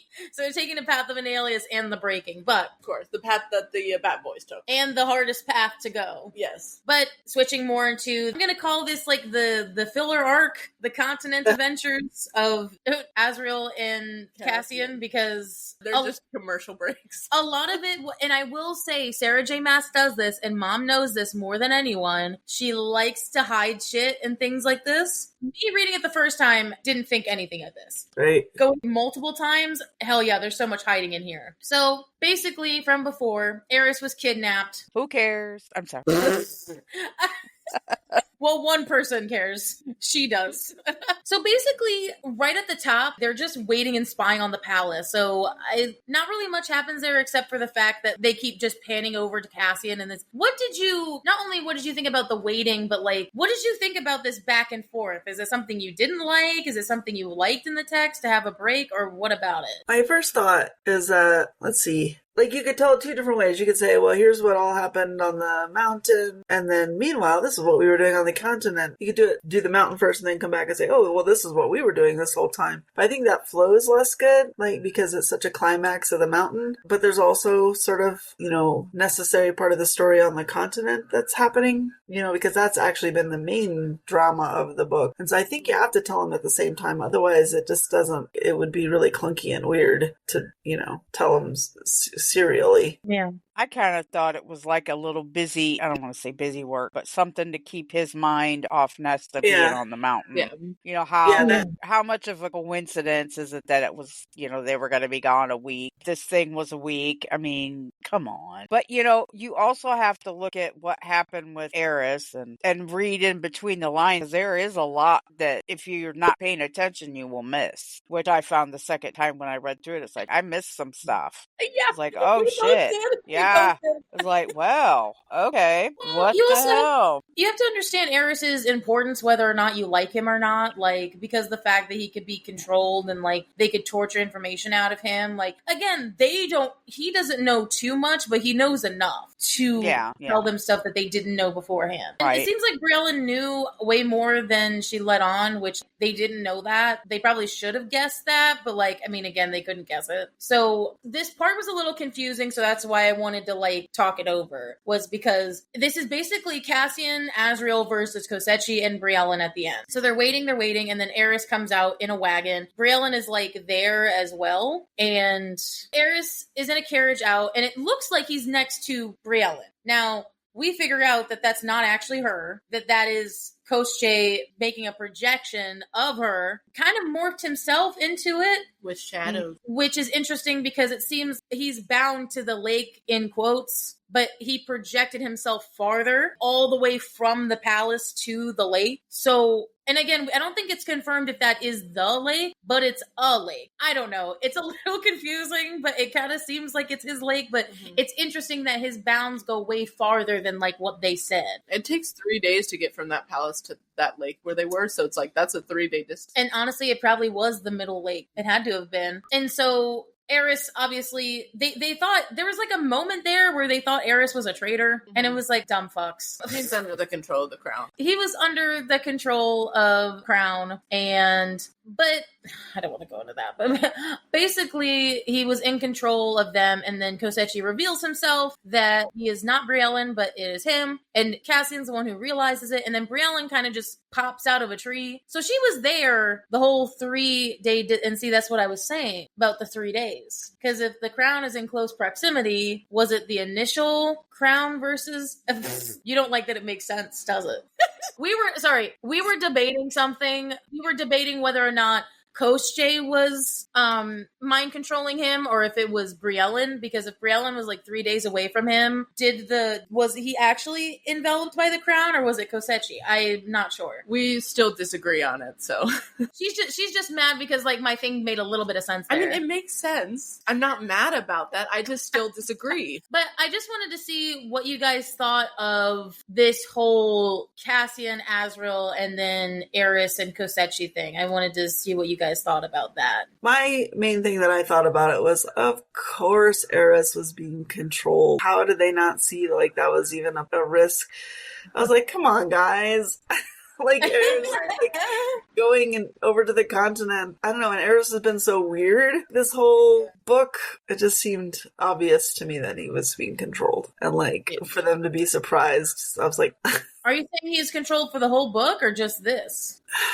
it's not clear, but like it was such a risk for him to be controlled. The fact that he could be like, spying and trying to, do stuff over there on the continent and nothing ever happened to him until it did. Like, I don't know. It just seemed like he seemed very vulnerable to this at any point. And so for our heroes to be sort of, what? And so like it would just like thought the worst of him this whole time. I don't know. It's like the whole Eris thing, and I've said this the whole time. Like, I don't know what to do with Eris because none of anything he does and how people think about him and like all of the sort of hints that happen, like none of it really makes sense to me, except for him being controlled. That finally came out. I'm like, yeah, that's the only thing in this whole Eris plotline that makes any sense to me. I just thought it was kind of, Eris is kind of, I don't want to say dumb, because he's not dumb, but, if they were gonna, I guess, take over somebody, it would be him. Yeah. I don't know. And the way he got captured was because his missing soldiers had come to him, and he's like, he tried to help them rather than run away. But like, Eris the whole time, he's like, just like all by himself. He doesn't actually have any support from anybody. Like he can't, like, what's he doing with his father? Moore hates him. The guys don't trust him. But they don't keep him super close either. And so he's just sort of out there, like all by himself. Like you don't know what he's doing. He doesn't have really any allies. It's interesting that you bring up that he could have been mind controlled this whole time, because he did go to the continent with his father that one time. He doesn't say anything about him like interacting with Briellen, but it could have happened. So I could get around maybe that there was one time in the middle of the book where he said, I went with my father to the continent. Could have been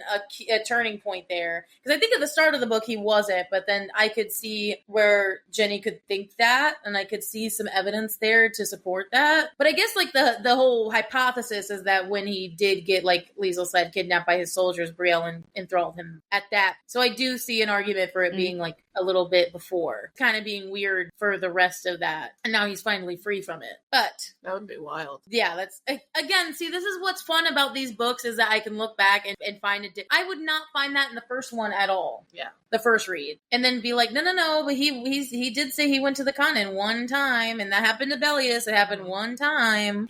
So it makes sense. But Bellius was also trying to have fun with the humans, so. Which is so creepy. But yes, Brielle, this was all a setup. She enthralls Cassian into the crown as Azriel and Eris get away, which is upsetting, because that's where me and Mom were like, oh no. Cassian's been and it was like, oh crap, he got enthralled by it. God damn it. So again, it's setting up the whole Briellen versus Nesta thing for the end. So the end, the final climax. So yeah, the trio, the girls, the Valkyries, they decide to go up the mountain following what Gwen wanted to do. Of course, they take the breaking, which is the hardest path. And then they're like almost at the top. They reach the Pass of Analius, which is just like a natural stone arch bottleneck type canyon space. And they start making their way up the last stretch up to the stone at the top of Bramiel. But Emery's rolled her ankle at this point. Gwen is pale because she's lost blood and dying from the arrow to the thigh. And they're out of food and water. It's not looking good. So basically, it gets to the point where Bellius has caught up to them. Bellius and his men have caught up to them, and Nesta is like, okay, you two go on ahead. You go reach the summit, and I'll hold them off. They're like, no, but she knocks out Gwen and sends her up with Emery, because being selfless like that. She promises that they'll fight together before knocking her out, which, sacrifice. Anyway, then Nesta has to fight Bellius, chooses to fight Bellius. So, what did you think of them making it up towards the top and having to fight Bellius again, the Pass of Analius? And Nesta, she drew a line in the sand and stepped in front of it. And it's like, all right, my friends are behind this line. So all of that, what do you think of that moment? It doesn't look good. Yeah, you could see that. And it goes back to like when they decide like, hey, we could just like, we've already, not won, passed the test, so we could just like sit here and still be winners. And so like you get to this point and you're like, well, maybe they should have just like survived. But also in this culture and with the whole lore of, the guys making it to the top, it's hard. That would feel like failure. So like I know why they went on, but it seems pretty impossible. It's like a fairly sheer, it's not 90 degrees obviously, but it's definitely rock climbing. I was a little disappointed that Nesta didn't make it up to the top with them. Yeah. That they weren't able to go together, but I realized that wasn't her path. Her path was different. And I think it was to make sure that her other sisters made it. That's what her path was. And when she met Bellius, I'm like, I really do hope she kicks his ass. It wavered there for a while. It was like, is she going to kill him? Is she going to be able to beat him? It's like, yeah, she's got this because Cassian taught her. My mate taught me well. That was like one of the best lines. Yeah.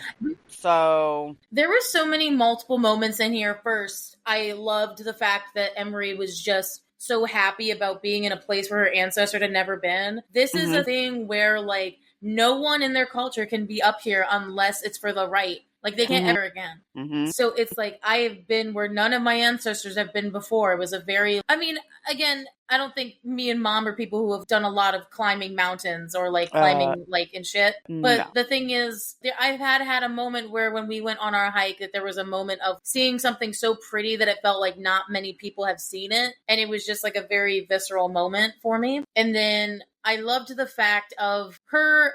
I understand what Mom said going off of what she said. This is Nesta's moment to be selfless. She's been selfish and before about herself. That this was, I actually think it's a very perfect metaphor of her not doing it as well. She's self-sacrificing here. Doing something not for herself or doing something for someone else is like her ultimate circle. Yeah, the completion. Yeah. And I felt happy with the fact that when she drew the line in the sand, that it was what Annelius did all the way back in, you know, ancient times, but she had no idea about that. Yeah. So it was like the symbolism of doing that again. Oh, I was just talking about how selfless she was. It was definitely like, I'm actually happy that it went like that instead of them all winning. Even though I aesthetically would have wanted them to all win, she won without winning. Yeah. She picked her sisters. Right. Which is what Mary said, like, she's been wanting to do this time. Yeah. That just wasn't her path. It kind of bummed me out, but I got it. Okay, so, but basically, Nesta fights Bellius using what she learned from Cassian, of course. Hand-to-hand combat. She took down all of his men, which was that great. Rock. Cut them down. Rock. Cut them down, and then went hand-to-hand with Bellius. And it looked like she was about to be losing. She did cross over that line she drew in the sand. And then Bellius died due to being slashed across the throat by Cassian. Hey, babe, you're here. Not the Cassian we know, apparently, though. Turns out Bellius was under Braelen's control this entire time, which, okay, could have seen that coming. Yeah. Especially with how rigged everything was. He probably was the one, like, helping out with that, helping Braelen get that set up. Yeah. Which already meant he was a traitor, because that would have meant he was on the sacred land before the rite. Yeah. But basically, yeah, so Cassian appears with Braelen and is like, yeah, I'm gonna kill Nesta now. So, I guess just a moment before getting into this, what did you think of Bellius versus Nesta, and then Cassian killing Bellius showing up under the crown roll? Well, so, I like what's her name? Nesta. You know, using all of her training and the inner peace and all of that, like, she was just really determined, and I was thinking about, like, how, I mean, this is like a whole thing. The people who have a cause find an inner strength, you know, that seems like, I mean, it's kind of a fairy tale, but also, like, I feel like it's true. Like, if, like, you can find inner depths when the thing you're fighting for is more true, more right, you know, whatever. Whereas Bellius, even though he's, like, controlled, even if he wasn't controlled, it's not personal for him, really. He's just, like, just a angry man. Yeah. So I think I like that. And of course Cassian's gonna show up. Just control this time. But yeah, you can only imagine like how much relief Nesta would feel. There's like the whole rule about like nobody can help the people in the rite. And so like that would be really, I think if I were Nesta, I'd be like, fuck the rules. Get me out of here at this point. Well, I mean, it's already broken. And also like seeing him mean that like they fucking broke the rules at the end even. I mean, the rules have been broken from the beginning of it. So I'm just, it's like they're getting more broken. Also, Gwen and Emery, they had reached the stone and were zapped away to somewhere, like teleported away. He's interfering. He is interfering now. Because she would have died if he didn't interfere. Yeah. Yeah, I mean, I was kind of hoping she would kick his ass, fully kick his ass and kill him. But Cassian showing up, I mean, I kind of thought that the rite was over once the girls crossed. I thought it had ended, but and everyone just wherever you were, that's where it ended. I don't know. I don't know if they, it keeps going until the people that are still alive get up there. I don't know. The rite ended when she got her power back. So when she got that like surge of power, that's when it came back. Because it's like the rite was supposed to end on the dawn of that day. And so it was technically still night while she was fighting Belius. But then literally like the whole thing of dawn broke and her magic came back. Yeah. So you're right. And yes, the rite, I think they all probably got teleported. I don't think, I mean, the mechanics of that, I'm thinking like Hunger Games, did they all get clawed up? They had that claw come down and try to pick them up, Yeah. I don't think that was the case. I think they all just kind of got teleported away, regardless of whether they touched this top or not. That is curious because it's like, how would they know who, well, obviously not many people made it to Ramiel, but like, how would you know if you made it to the bottom or if you were somewhere else? Like, who keeps track of that? We don't know. It's honor system. I made it to the top. It's like, no, you didn't. No, you didn't. You would have been teleported here first. But yeah, so then Cassian is under control of the crown. Briellen makes her final appearance. Monologues, because that's what dumb villains do. She's like monologuing of like, yeah, I waited, and she's like interrupting her, and she's like getting all annoyed of, let me have my monologue. I want to be pretty and powerful and all that shit. Nesta basically says, it's okay, Cassian, you can kill me. This is why Briellen got Cassian to like hurt Nesta and all that. Turns out she was the one that rigged it and all that. But Cassian turns the knife on himself instead. He somehow manages to get around it because Briellen said kill, but didn't say who. So he was able to turn the knife back on himself rather than killing Nesta. Right. And because Nesta thinks that Cassian died, she unleashes her power, fully unleashes it, erupts, as Amryn once said that she would do. She erupts and the entire world feels it. The explosion across worlds! So then she attacks Briellen and literally unmakes her. Converts her back to her young form, which she wanted, and then keeps going backwards in time until she's literally nothing. Dust. She's a black stain on the earth. So what did you think of Cassian trying to kill himself instead of killing Nesta, and then Nesta unmaking Briellen? Well, it's classic fantasy and magic logic, right? Which is there's always, because the logic is so precise, that there's always a loophole, right? So yeah. And then and we also know, like, if you kill somebody's mate, they're gonna go apeshit. So yeah. Right. I mean, yeah. No, my mate's dead. And, she's like running back over to him sobbing afterwards. And he's like, no, I'm okay. Anyway. Yeah, I mean, I was like, oh God, don't let this man die after all this shit that's gone down. Yeah. Right. No. Not Cassian. No, I mean, come on. This can't be happening. And then her blowing that queen up, thank goodness she got rid of him. She needed to do that to more people. I don't know if she can. I don't know if she can anymore, but she needs to do that, all of them, I think.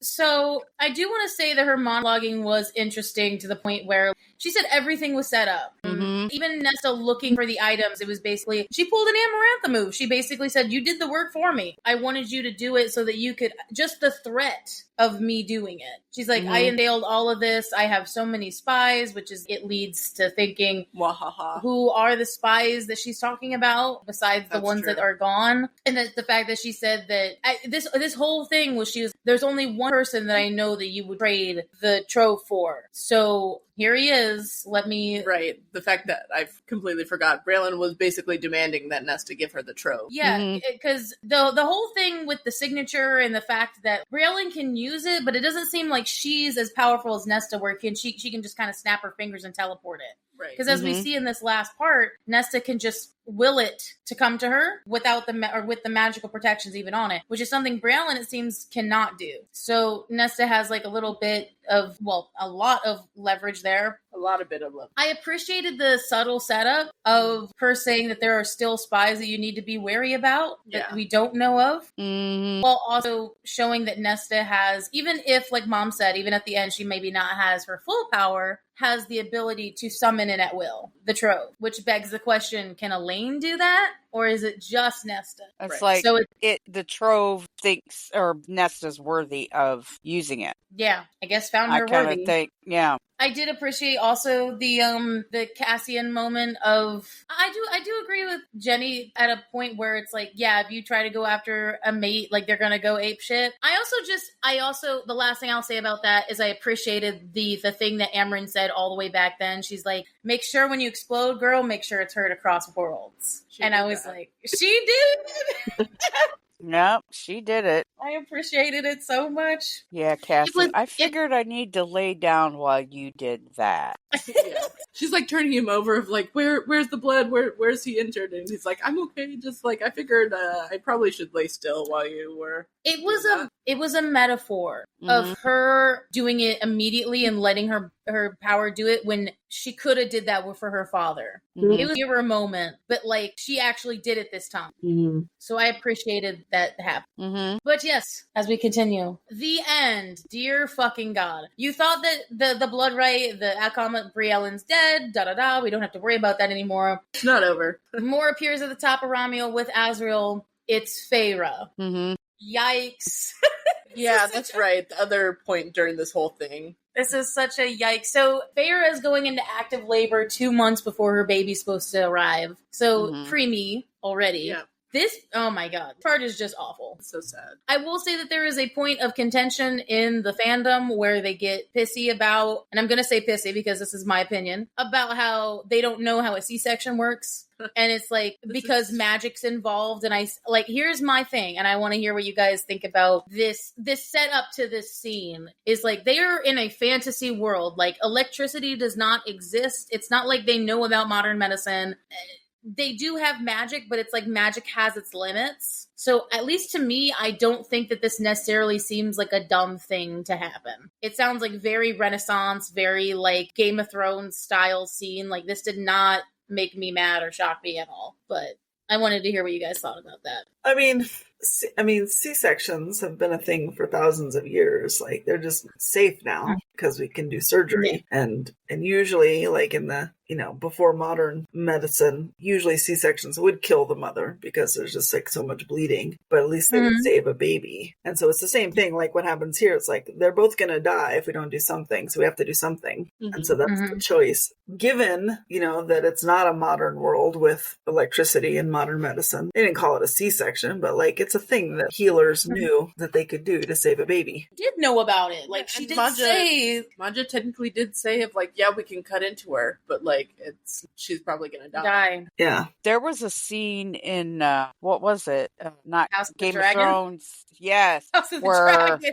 Oh my God. Yeah, that whole thing. Anyway, this is they kind of reminded me of that in a way. Then it's like also it's like, okay, so they don't know about, C-sections and what have you. Maybe not, but it's like they do have magic. Like, why can't they figure out a way to cut a woman open with magic? I think it's the fact that like Or she's stop losing the bleeding with magic. I think it's because she's losing so much blood that there's not like, it's like if some dude got stabbed in like the spine or like in the chest and the heart, they're losing too much blood for like the magic to even work properly to like to staunch the bleeding that quickly. So I don't know. I just think that that's a weird critique on this. Like, I mean, again, she did know about a C-section. It's just like, the magic just doesn't work like that. And I appreciated the realness, but it's the fact. So Feyre's dying. She's about to take her last breath. Everyone is waiting because, again, Rhys is going to die. The baby is out. They've cut it out, but like it's gray. It's not crying. It's too tiny. It's too tiny. Like it's literally brittle. And it's the epicness of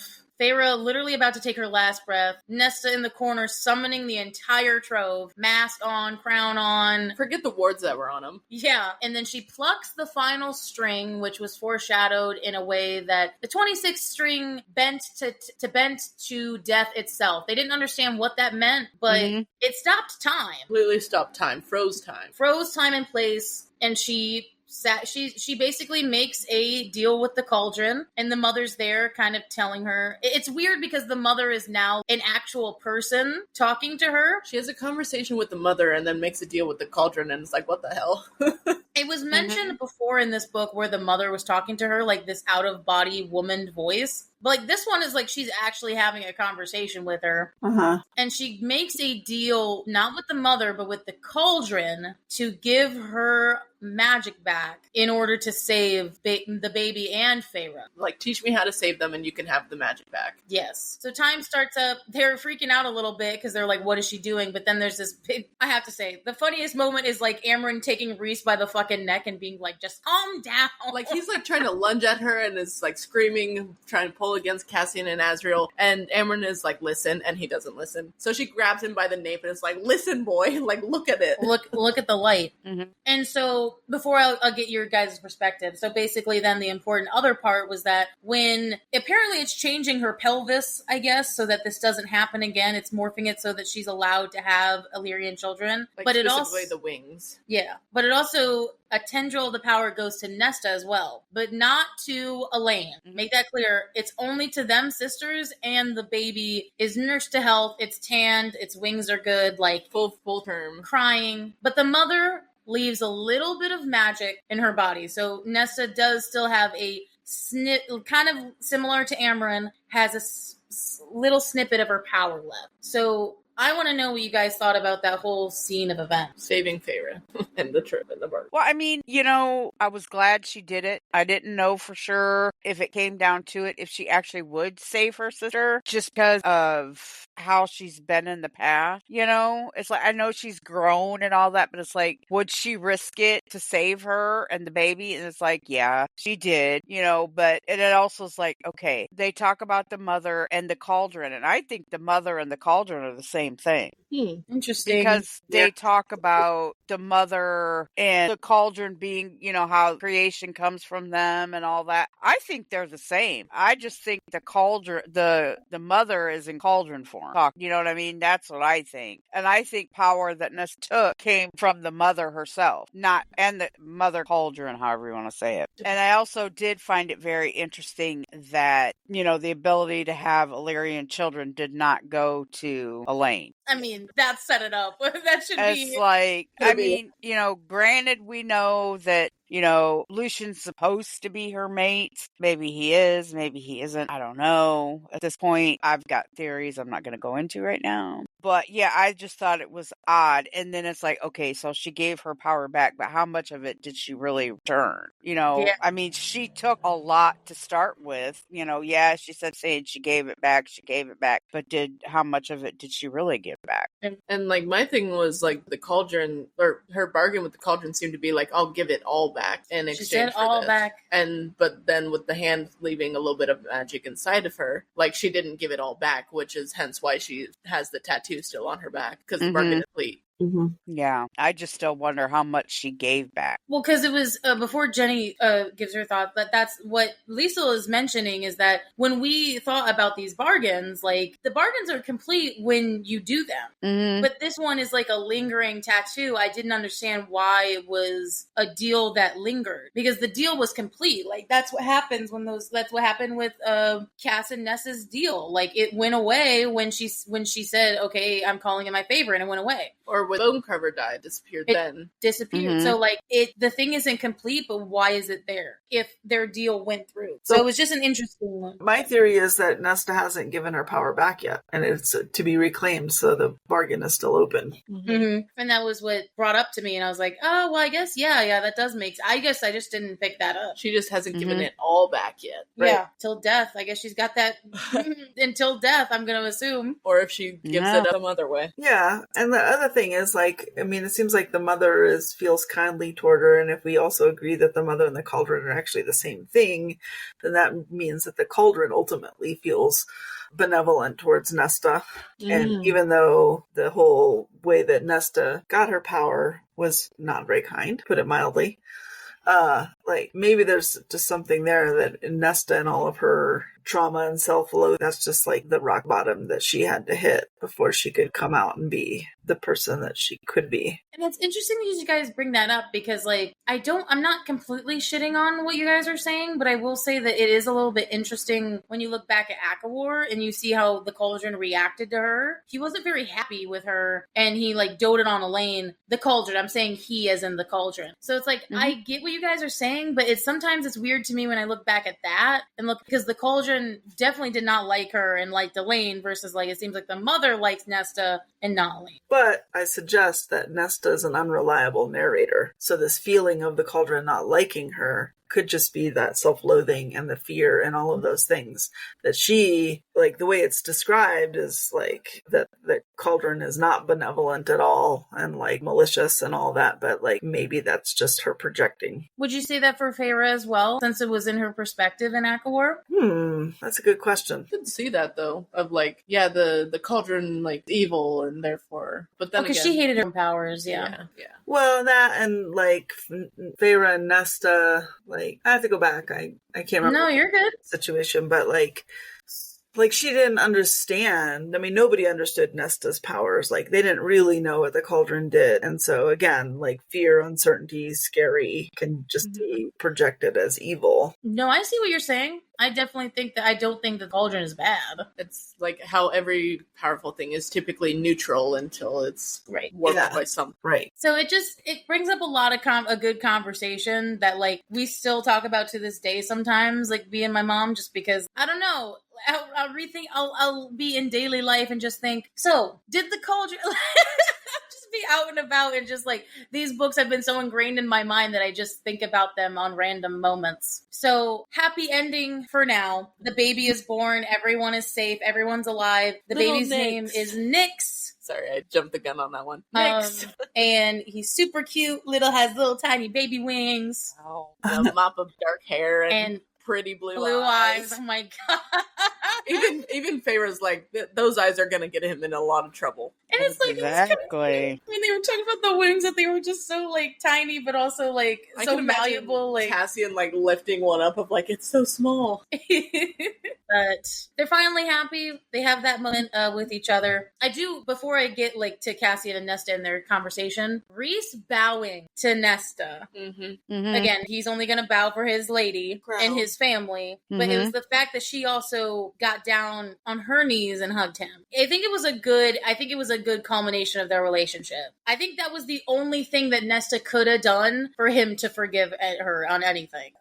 Right? Yeah. Saved his mate and his child. Yep, I agree that because through this whole thing, Nesta's just really been a bitch. And really, yeah, she cared about Elaine, but I really wonder how much she really did. You know what I mean? I think it was more out of obligation than anything. Yeah, she seemed to be all about her, which, I mean, good, bad, whatever. That's what it seemed like. It just seemed like she didn't really give a shit about anybody else. It's like, as you get to know her a little bit, it's like she didn't really know how to do that. And she's, she grew, evolved, and finally she's like, yes, I'm going to just do this to save my sister.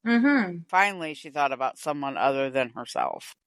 And then, as well as saying I love you to her, when we've never heard Nesta say I love you to anyone. I like that it was to her before Cassian. Yeah. As it should have been. Yeah. Yeah. And so I appreciate Cassian and Nesta's conversation because, of course, it was, hey, my pelvis is clear. You want a baby?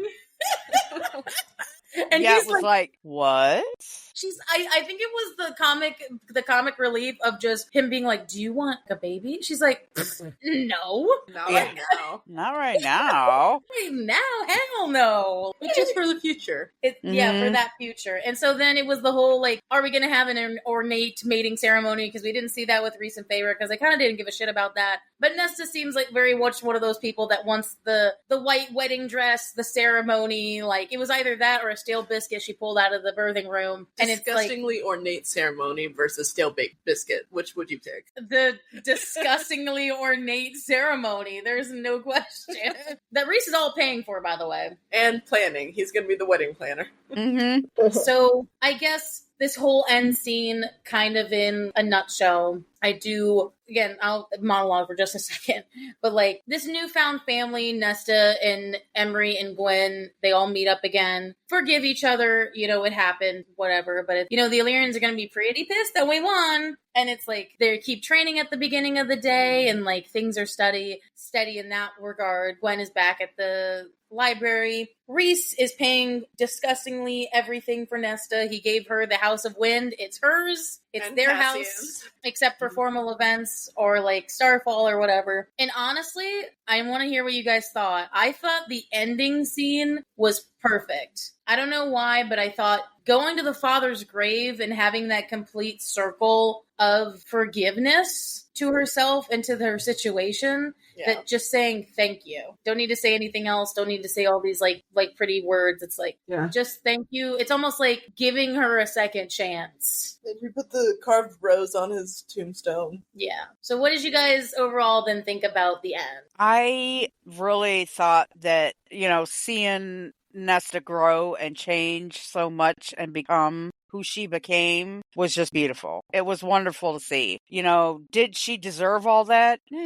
Maybe not, but in some people's eyes, she probably didn't. You know, but I thought it was nice to see. And it was nice to see her be celebrated for, you know, her and Cassian finally getting together. I thought that was pretty cool. I would have liked, in a way, to have seen a little more of that, the ceremony. Said that. I would have. But the book. one thing that really stuck out to me was Cassian talking to Eris. Oh, yeah. Yeah. And telling him, you know, you're just too, I've got the book right here, that's why I can say this. You're just too much of a coward to act like one. To Eris, there's a story there with him. Mm-hmm. And I want to know what it is. I want to know. I don't like Eris, really, I don't, but I want to know what his story is. Maybe it will change my mind. Yeah. All I wanted to say before you said your thing was that all he said was, just for our listeners, if they don't remember, basically Cassian said, you might actually be a good man underneath that. You're just too much of a coward to be it. So anyway, continue. No, I mean, I was just going to say there, you know, with what happened with, really, we don't really know the extent of what happened with Moore and Eris. We don't know. And I don't think what they trade it to be. I think there's something different there. And I want to know what it is. Oh, yeah, for sure. 100%. You know, I mean, like I said, I don't like Eris. He could, Tamlin at this point in any of these books, just drop dead. I don't care. I'm going to say it again. I don't give a shit. That's What happens to him? You know, what would happen to Spring? Somebody else take over. I don't know. But I think that there's something redeemable about Eris somewhere in there. Somebody just has to prove it to me. Tamlin, I don't think so. I don't think there's anything left redeemable in him. I'm sorry, I just don't. And I'm happy we got a baby Nyx. I love the fan art. I love the fan art that shows what he looks like. I love it. I think it's adorable. And just gonna say right now, that fucking kid from the Bone Carver did not have wings. But he also could have the ability that Reese has where he can, like, make them disappear. Well, yeah, I'm sure he probably does. I mean, God, look at his parent. You think they're powerful. What is this kid gonna do? You Joke's know? on everyone. He has no power. I think it's gonna be like that, where because of does anyone remember the oh my god, Sky High? Am I the only one who remember that? Okay, I do. Jenny, there was a movie called Sky High, and there was like the two most powerful superhero parents had a kid that did not have any power. Okay. But then eventually he ends up having power, and he has both the powers. He's just a late blue. Yeah, so that's what's gonna happen with him for sure. It'll take some tragic event To trigger it. to trigger it, kind of like Nesta blowing up. I mean, that's just what I think, but. Yeah. No, I was gonna joke and say that maybe Nyx is like Jack from The Incredibles. Oh, Been a God. real demon baby for a while. Oh, I think so. Oh, That could yeah. totally happen. That sure. seems accurate. He would have all of the different powers here. I honestly love the name Nyx. That would be something I would name a kid of mine. I would name a kid Nyx. Of course you would. With girl or a boy, could be Nyx. Yeah. A goddess's name. I have two names in mind of what I would name my children. Nyx and what else? Zalia. Zalia. Oh, right. I use that for one of my characters, and I'm just like, I'm in love with that name. That could be a girl's name or a guy's, and I could go with that. Sorry, Jenny. End of book. What'd you think? I mean, yeah, it was a sort of a like you said, happily ever after for now. You know, it's not, the war's not over. There's other queens. There's Cochet. There's, the other, Fae factions, that's still going on. So that's obviously where it's going to go next. It does feel like Nesta's story arc is pretty complete, kind of the way that Farah's was pretty complete before this. Yeah. She had her journey and now she's just a player, more or less. Yep. So then the question is like, where does the story arc turn? Maybe it does, so maybe it's like you guys have been saying, just been this utility player all along. Maybe he has his own story. Maybe maybe it is something with Eris. Wouldn't that be weird? Especially since, Mary, you don't like Eris. I didn't like Nesta either. But what if the next story is about Eris's, transformation or whatever? Because it did say that it was pretty much confirmed that Eris is beaten and tortured by Baron. Oh, yeah. So he has depth to his story. Yeah. Yeah. Well, that's actually a good question before we continue. So do you like Nesta now? Still don't. I like her better. I still think, what do I think about that? I don't know. You like her better than the beginning of the series? Yeah. It becomes clear, just how much... I don't understand why she had so much self-loathing from the beginning. It didn't seem like... What was her trauma other than poverty? Well... Is that a rhetorical question or more like a... she's been kind of rhetorical, but I guess her mom was... We don't really see how terrible her mom was, so maybe there's some trauma there because she was the oldest and knew her mother more than Feyre did. I think it was the emotional manipulation from her mom saying that she was just kind of using her to get more rich. She did mention about her grandmother beating on her before. Yeah, her grandmother beat her with a stick. Let her happen. The almost assault rape scene. I feel like those are the only things I could bring up. But it's nowhere near I didn't say this before we were talking about the Emery and Gwyn telling their trauma stories, and then Nesta's like, I just hate myself. And I was a shitty person last year. It didn't feel like her trauma. Yes, watching her father get killed where she could have done something but didn't. I don't want to diminish that, but as a whole environment of trauma, I just still don't understand why she. People when people have self-loathing, that's never rational anyway. So I'm not asking it to be justified. But it just it was hard for me to wrap my head around why she was such a shithead and why she had so much self-loathing. It just seemed, so it's good that got resolved. And so I don't know, I have some mixed feelings about it, I guess. Mom? I'm not sure how I really feel about her, to be honest. I don't know. It's I was glad to see her start growing, but it's I don't know. Like her? No, not really. But she's done some good things, and obviously fate put her with Cassian, and we love him. So yeah, there's something redeemable, I guess. I get a guy like Cassian. I think it's just interesting, this generational gap that we have between us, because I feel not just only you guys, but other women in the generation that are not in our generation, the younger people reading these books, some of them dislike Feyre after reading Nesta. They love Nesta over Feyre, which I never understood. I think I like them equally. I don't think that I'm necessarily so pro, because Nesta still did a bunch of shitty things. Right. There are moments where it's I like Nesta more than Feyre, and moments where I like Feyre more than Nesta.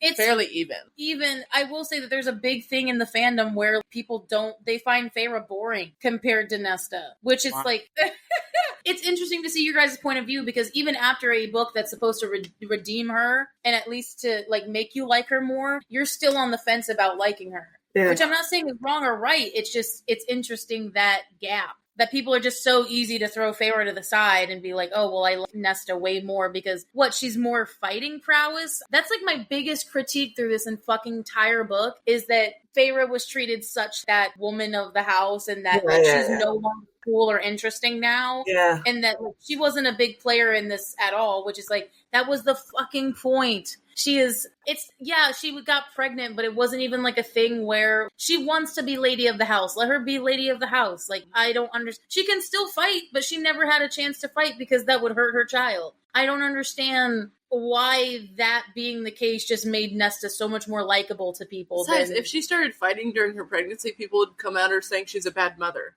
Exactly. Yeah, pretty much. She wouldn't fucking win. Yeah, I know, but if you think about Farah and you look back, and I mean, we said this early on too, is she kind of just like went through and like stuff. She made the best of a situation, but mostly it was a romance. Her story is mostly a romance, right? Like, not so much good and evil, just trying to get to the happy ending for her, right? And so, yeah, she participated in the battle. She learned to use her powers. You know, her powers are unique, which is interesting, but like, she's not driven existentially by her powers. She just like lets them happen to her, and she makes the best of whatever is available. But like, there's not this driven, and like, I think Nesta is in some ways more interesting in that way because, you know, whether Nesta was being terrible or redeemed or whatever, at least it seemed like she was trying to struggle to figure her shit out, right? She was tormented, you know, she was rejecting it, you know, and she went through her rock bottom phase and all of that. It did seem like she was active in her story, whereas I feel like Pharaoh was not very active in her own story. She just like did stuff that came along. Whereas Nesta was like always struggling, for better or worse, always struggling to change something, either to make it worse because she felt like she didn't deserve anything good, or to eventually decide to make it better, or, you know, to do the training, or to make the friendships, or to figure out what to do with Cassian. Like, she was very active in her story. And I guess in that regard, I think that does make her more likable or more interesting. Good explanation of it, because I can see that. She was definitely more on a journey of self-discovery rather than, you know, Favorite kind of did all of her self-discovery early on in terms of as a human and stuff, and she was kind of happy to sit back, which is fine. They're both two different characters and they're following their own stories. So I guess I could see that. Yeah, I disagree. I'm sorry, but I do. I can tell. What do you think? Well, it just, you know, Feyre was the glue that held that family together. If it wasn't for her, none of the story would ever happen. Mhm. She's the one that kept them fed. You know, she didn't really get a chance to really discover anything about herself until later on in the books because she always had to focus on everyone else and not her. Nesta is the other way around. Nesta was always focused on her and not anyone else. Yeah. Right. And I think that, you know, Feyre throughout all of the books, even in this one, if something were to have happened and she had to fight, she would have. Oh, yeah. It wouldn't have mattered what anyone else said. If she was really needed, she would be there. Well, And Nesta is still, in my opinion, kind of iffy. Would she be there? Would she not be there? Who knows? Until, like, You know, yeah. yeah, she's grown, but, you know, you don't know. I just think that the way that, you know, in this book, it really wasn't a story about Feyre. This was about Nesta. Yeah, like, Yeah. So we really, you know, Feyre really wasn't supposed to be out fighting or out doing things. She's already done all that in the first, you know, what is the 6th book? She's already did her shit in the other 5. I mean, come Yeah. on. I mean, you she know? set the precedent for everyone, for all of the Well, Fae yeah, girls. she Like, saved them all. I mean, yeah, Under the Mountain, and then all of Yeah, like all second that book. stuff. Like, she went through her trials and tribulations. Mm-hmm. She had 3 whole books. Yeah, set the precedent for them. No, I was just going to say, so now it's Feyre's time for her self-journey to figure out who she really is and what things she wants to focus on and do, because she was never given that chance when she was young. Mm-hmm. Mm-hmm. But yeah, so it's hard to believe that we've finally reached the end of the current ACOTAR series. So now that you've read 5 books of ACOTAR, did you have any theories going forward of what the next books may pertain that we haven't talked about yet? Any fun thing you want to bring up? Yeah, even if it's small thing or big. This is your time. Nothing more than what I already said, which is like there's still the political conflict and the crochet and the Eris's deal. Like, how big of a secret or story is that? Or maybe some new thing that we just haven't seen yet. I still think it has to do with Elaine. Oh, yeah. Yeah. It's probably going to be There's something really wrong with her. Like I said, she's just a vacuum. I think she's like a waste of space there. Yikes. That might be harsh, but I mean, she just seems she's just a void. I don't know. She doesn't belong there. I think she's presenting as a void. Something obviously happened to this girl in the cauldron. Yeah. And I'm I don't know, can I say it now? I think she's You're the allowed. next. I think she's the next bad. I mean, for them to make Azrael like, oh, because he's the shadow guy, he's going to be the next, he's going to turn evil. That's too cliche for me. I'm sorry. I don't think so. I mean, I think if he's going to, it's going to be for a little bit and then he's going to come back. But I think it's her. I think the Cauldron actually gave her stuff. Because I think Cauldron's both good and evil, depending on who's in it or who was in it at the time. Well, I think also like true neutral powers, there is no such thing as good or evil. It's just all about context. So I don't know. I mean, that's kind of the same thing as like, it may seem like good or evil depending on who's in it. I think that's kind of the same thing. There's more like these higher rules and it is what it is. You call it good or evil, but it is what it is. There's a balance. There has to be a balance between both. It's also kind of crazy that she hasn't had any visions throughout this entire book at all. I don't even think she had them. What do you mean by that? I'm intrigued. What do you mean? That she had visions? I don't think she did. So how did she predict the shit that happened? Do you Because think she was knew. just told it? What if the Cauldron sent her like a message? The I Cauldron think sent her, like, she a knew message. what was going to happen. That's how she was able to, I can predict what. No, I don't think that's the case at all. Wait, sorry, I'm confused. Isn't that predicting if she knew it was going to happen? Well, I mean, I think the Cauldron was telling her. Something was telling her what was going to happen. Oh, okay. So then she could say, oh, well, I see birds or whatever. Whatever it is. I don't know. It's interesting that she doesn't... Okay, maybe this is just me, but in a lot of fantasy books, if it's a seer, their eyes go white. Or like they go to... There's an actual magic involved versus when she's using her seer powers, like she just goes distant, but like... Almost like someone's talking in her brain. It doesn't seem like... Anytime I've ever seen a seer, it's like almost... It's that weird thing where their eyes go in the back of their head and like you just see the whites of their eyes. Turn white, yep. Or like something. Like you can tell, like... Or there's a moment of vision. And it's like... I'm thinking Macbeth, which is... I mean, that does kind of work in a way, though, because whenever we think of, like, Reese and Feyre using their Daemonic powers, their eyes go distant. So it's like, what if someone is talking to her while she's doing that? Or she's having a moment where maybe that's Koche, dude. Ugh. Maybe it's like a pretending thing. Maybe he's pretending to be the Cauldron and kind of like the genie in the bottle. Yeah. Like, here's all your wishes on a silver platter. You want to be human again. You have to do these things, but it turns out to be him instead of like this. I could see her being dumb enough to believe that was... we've also theorized before.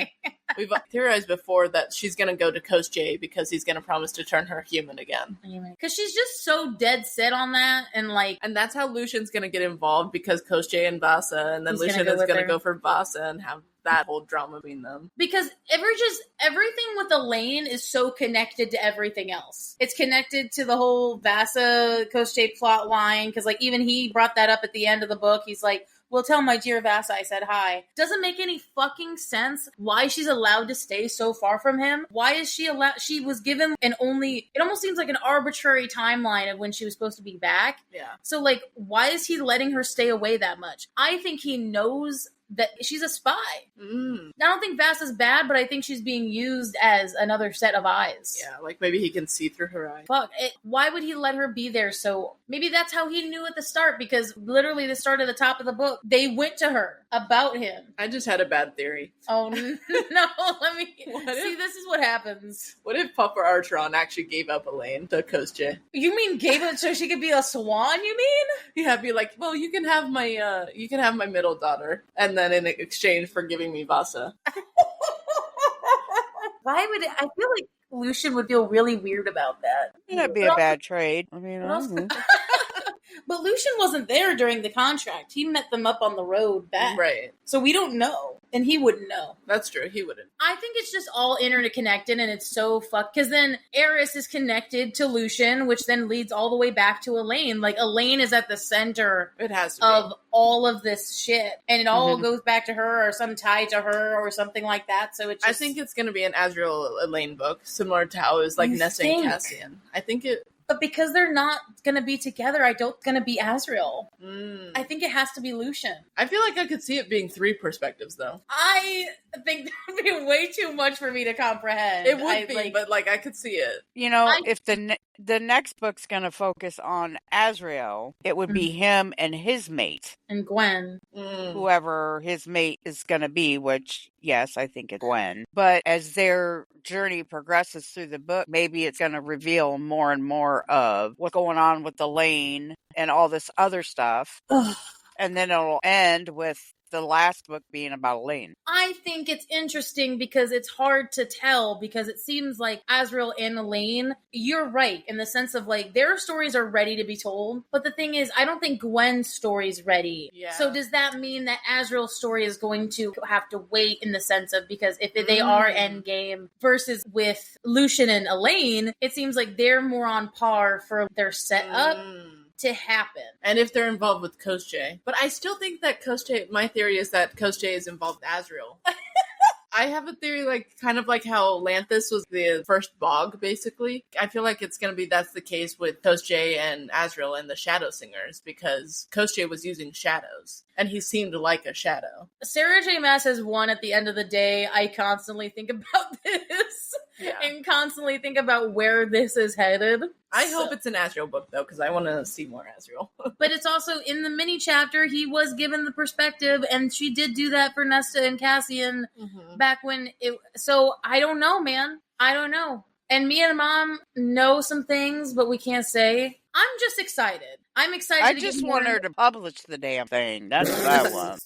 Well, it's been confirmed. At least the draft is made. Come on. Get with it, people. So, yes. If there's nothing else anyone wanted to say. So, yes, thank you guys all for listening. That is our last reaction video to Silver Flame. We're so happy to have the moms with us. So, again, before we go, I wanted to say a couple of fun facts that we have about our Undersummers sponsorship. So here's the first one. There's like this seamless comfort with the Undersummers where they have a short Let's feature that are uniquely designed for the... There you go. Mom has it in her hand.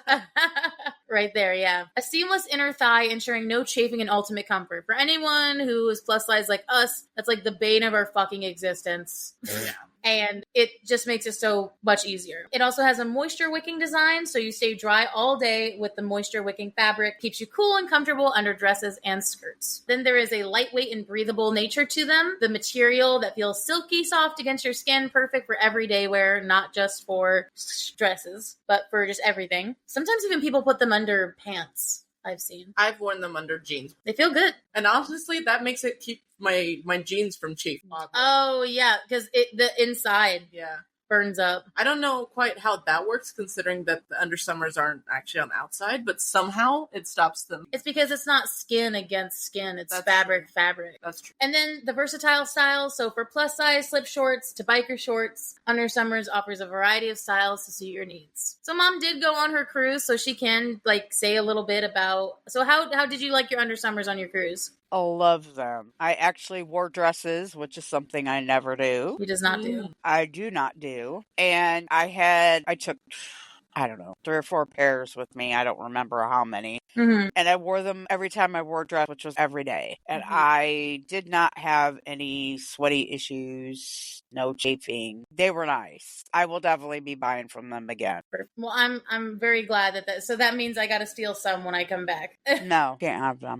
Yes, they're very good. They're very Buy your own. Although I did get the email about the pajamas. Yes, there are Those new are next. pajamas on the website. Yes.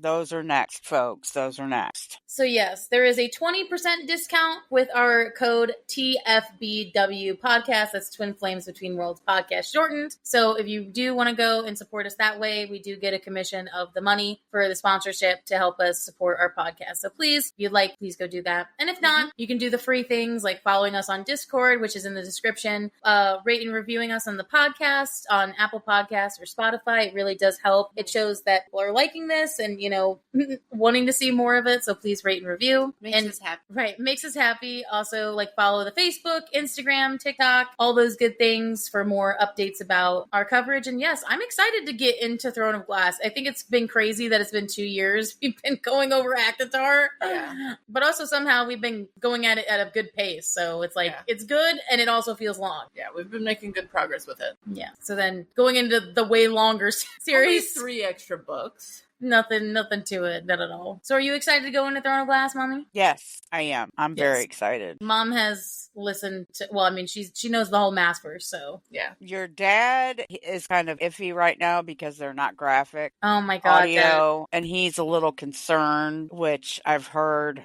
many times. He has to do it now. I told him to get over it and just suck it up. He has to now. I know. He'll listen to it. It just, he said he got used to the graphic and he just doesn't know if he can go back. Yes, it's going to be a little bit more boring, but it's still a good author or a good narrator. But anyway, he's just a baby. Anyway, yeah. So yes, thank you so much for coming. And I'm so glad that you guys like this series. And I'm so happy to continue. So yes, we will see you guys all in the next season. This is our last episode of Silver Flame and also of season 5 of ACOSF, everything. And we will see you in Throne of Glass. We will see you in Throne of Glass, the Assassin's Blade. Mm-hmm. Woo! Yeah, so bye guys. Bye. Bye.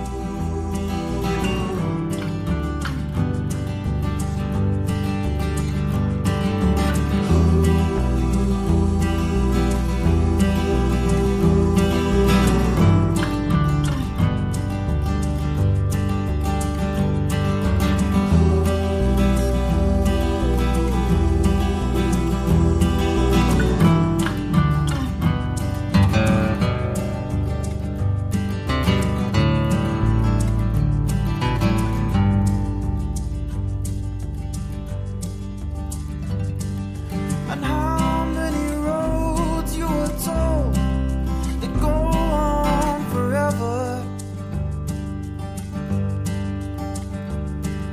and how many times you must lie to keep it together. It goes on, it goes on.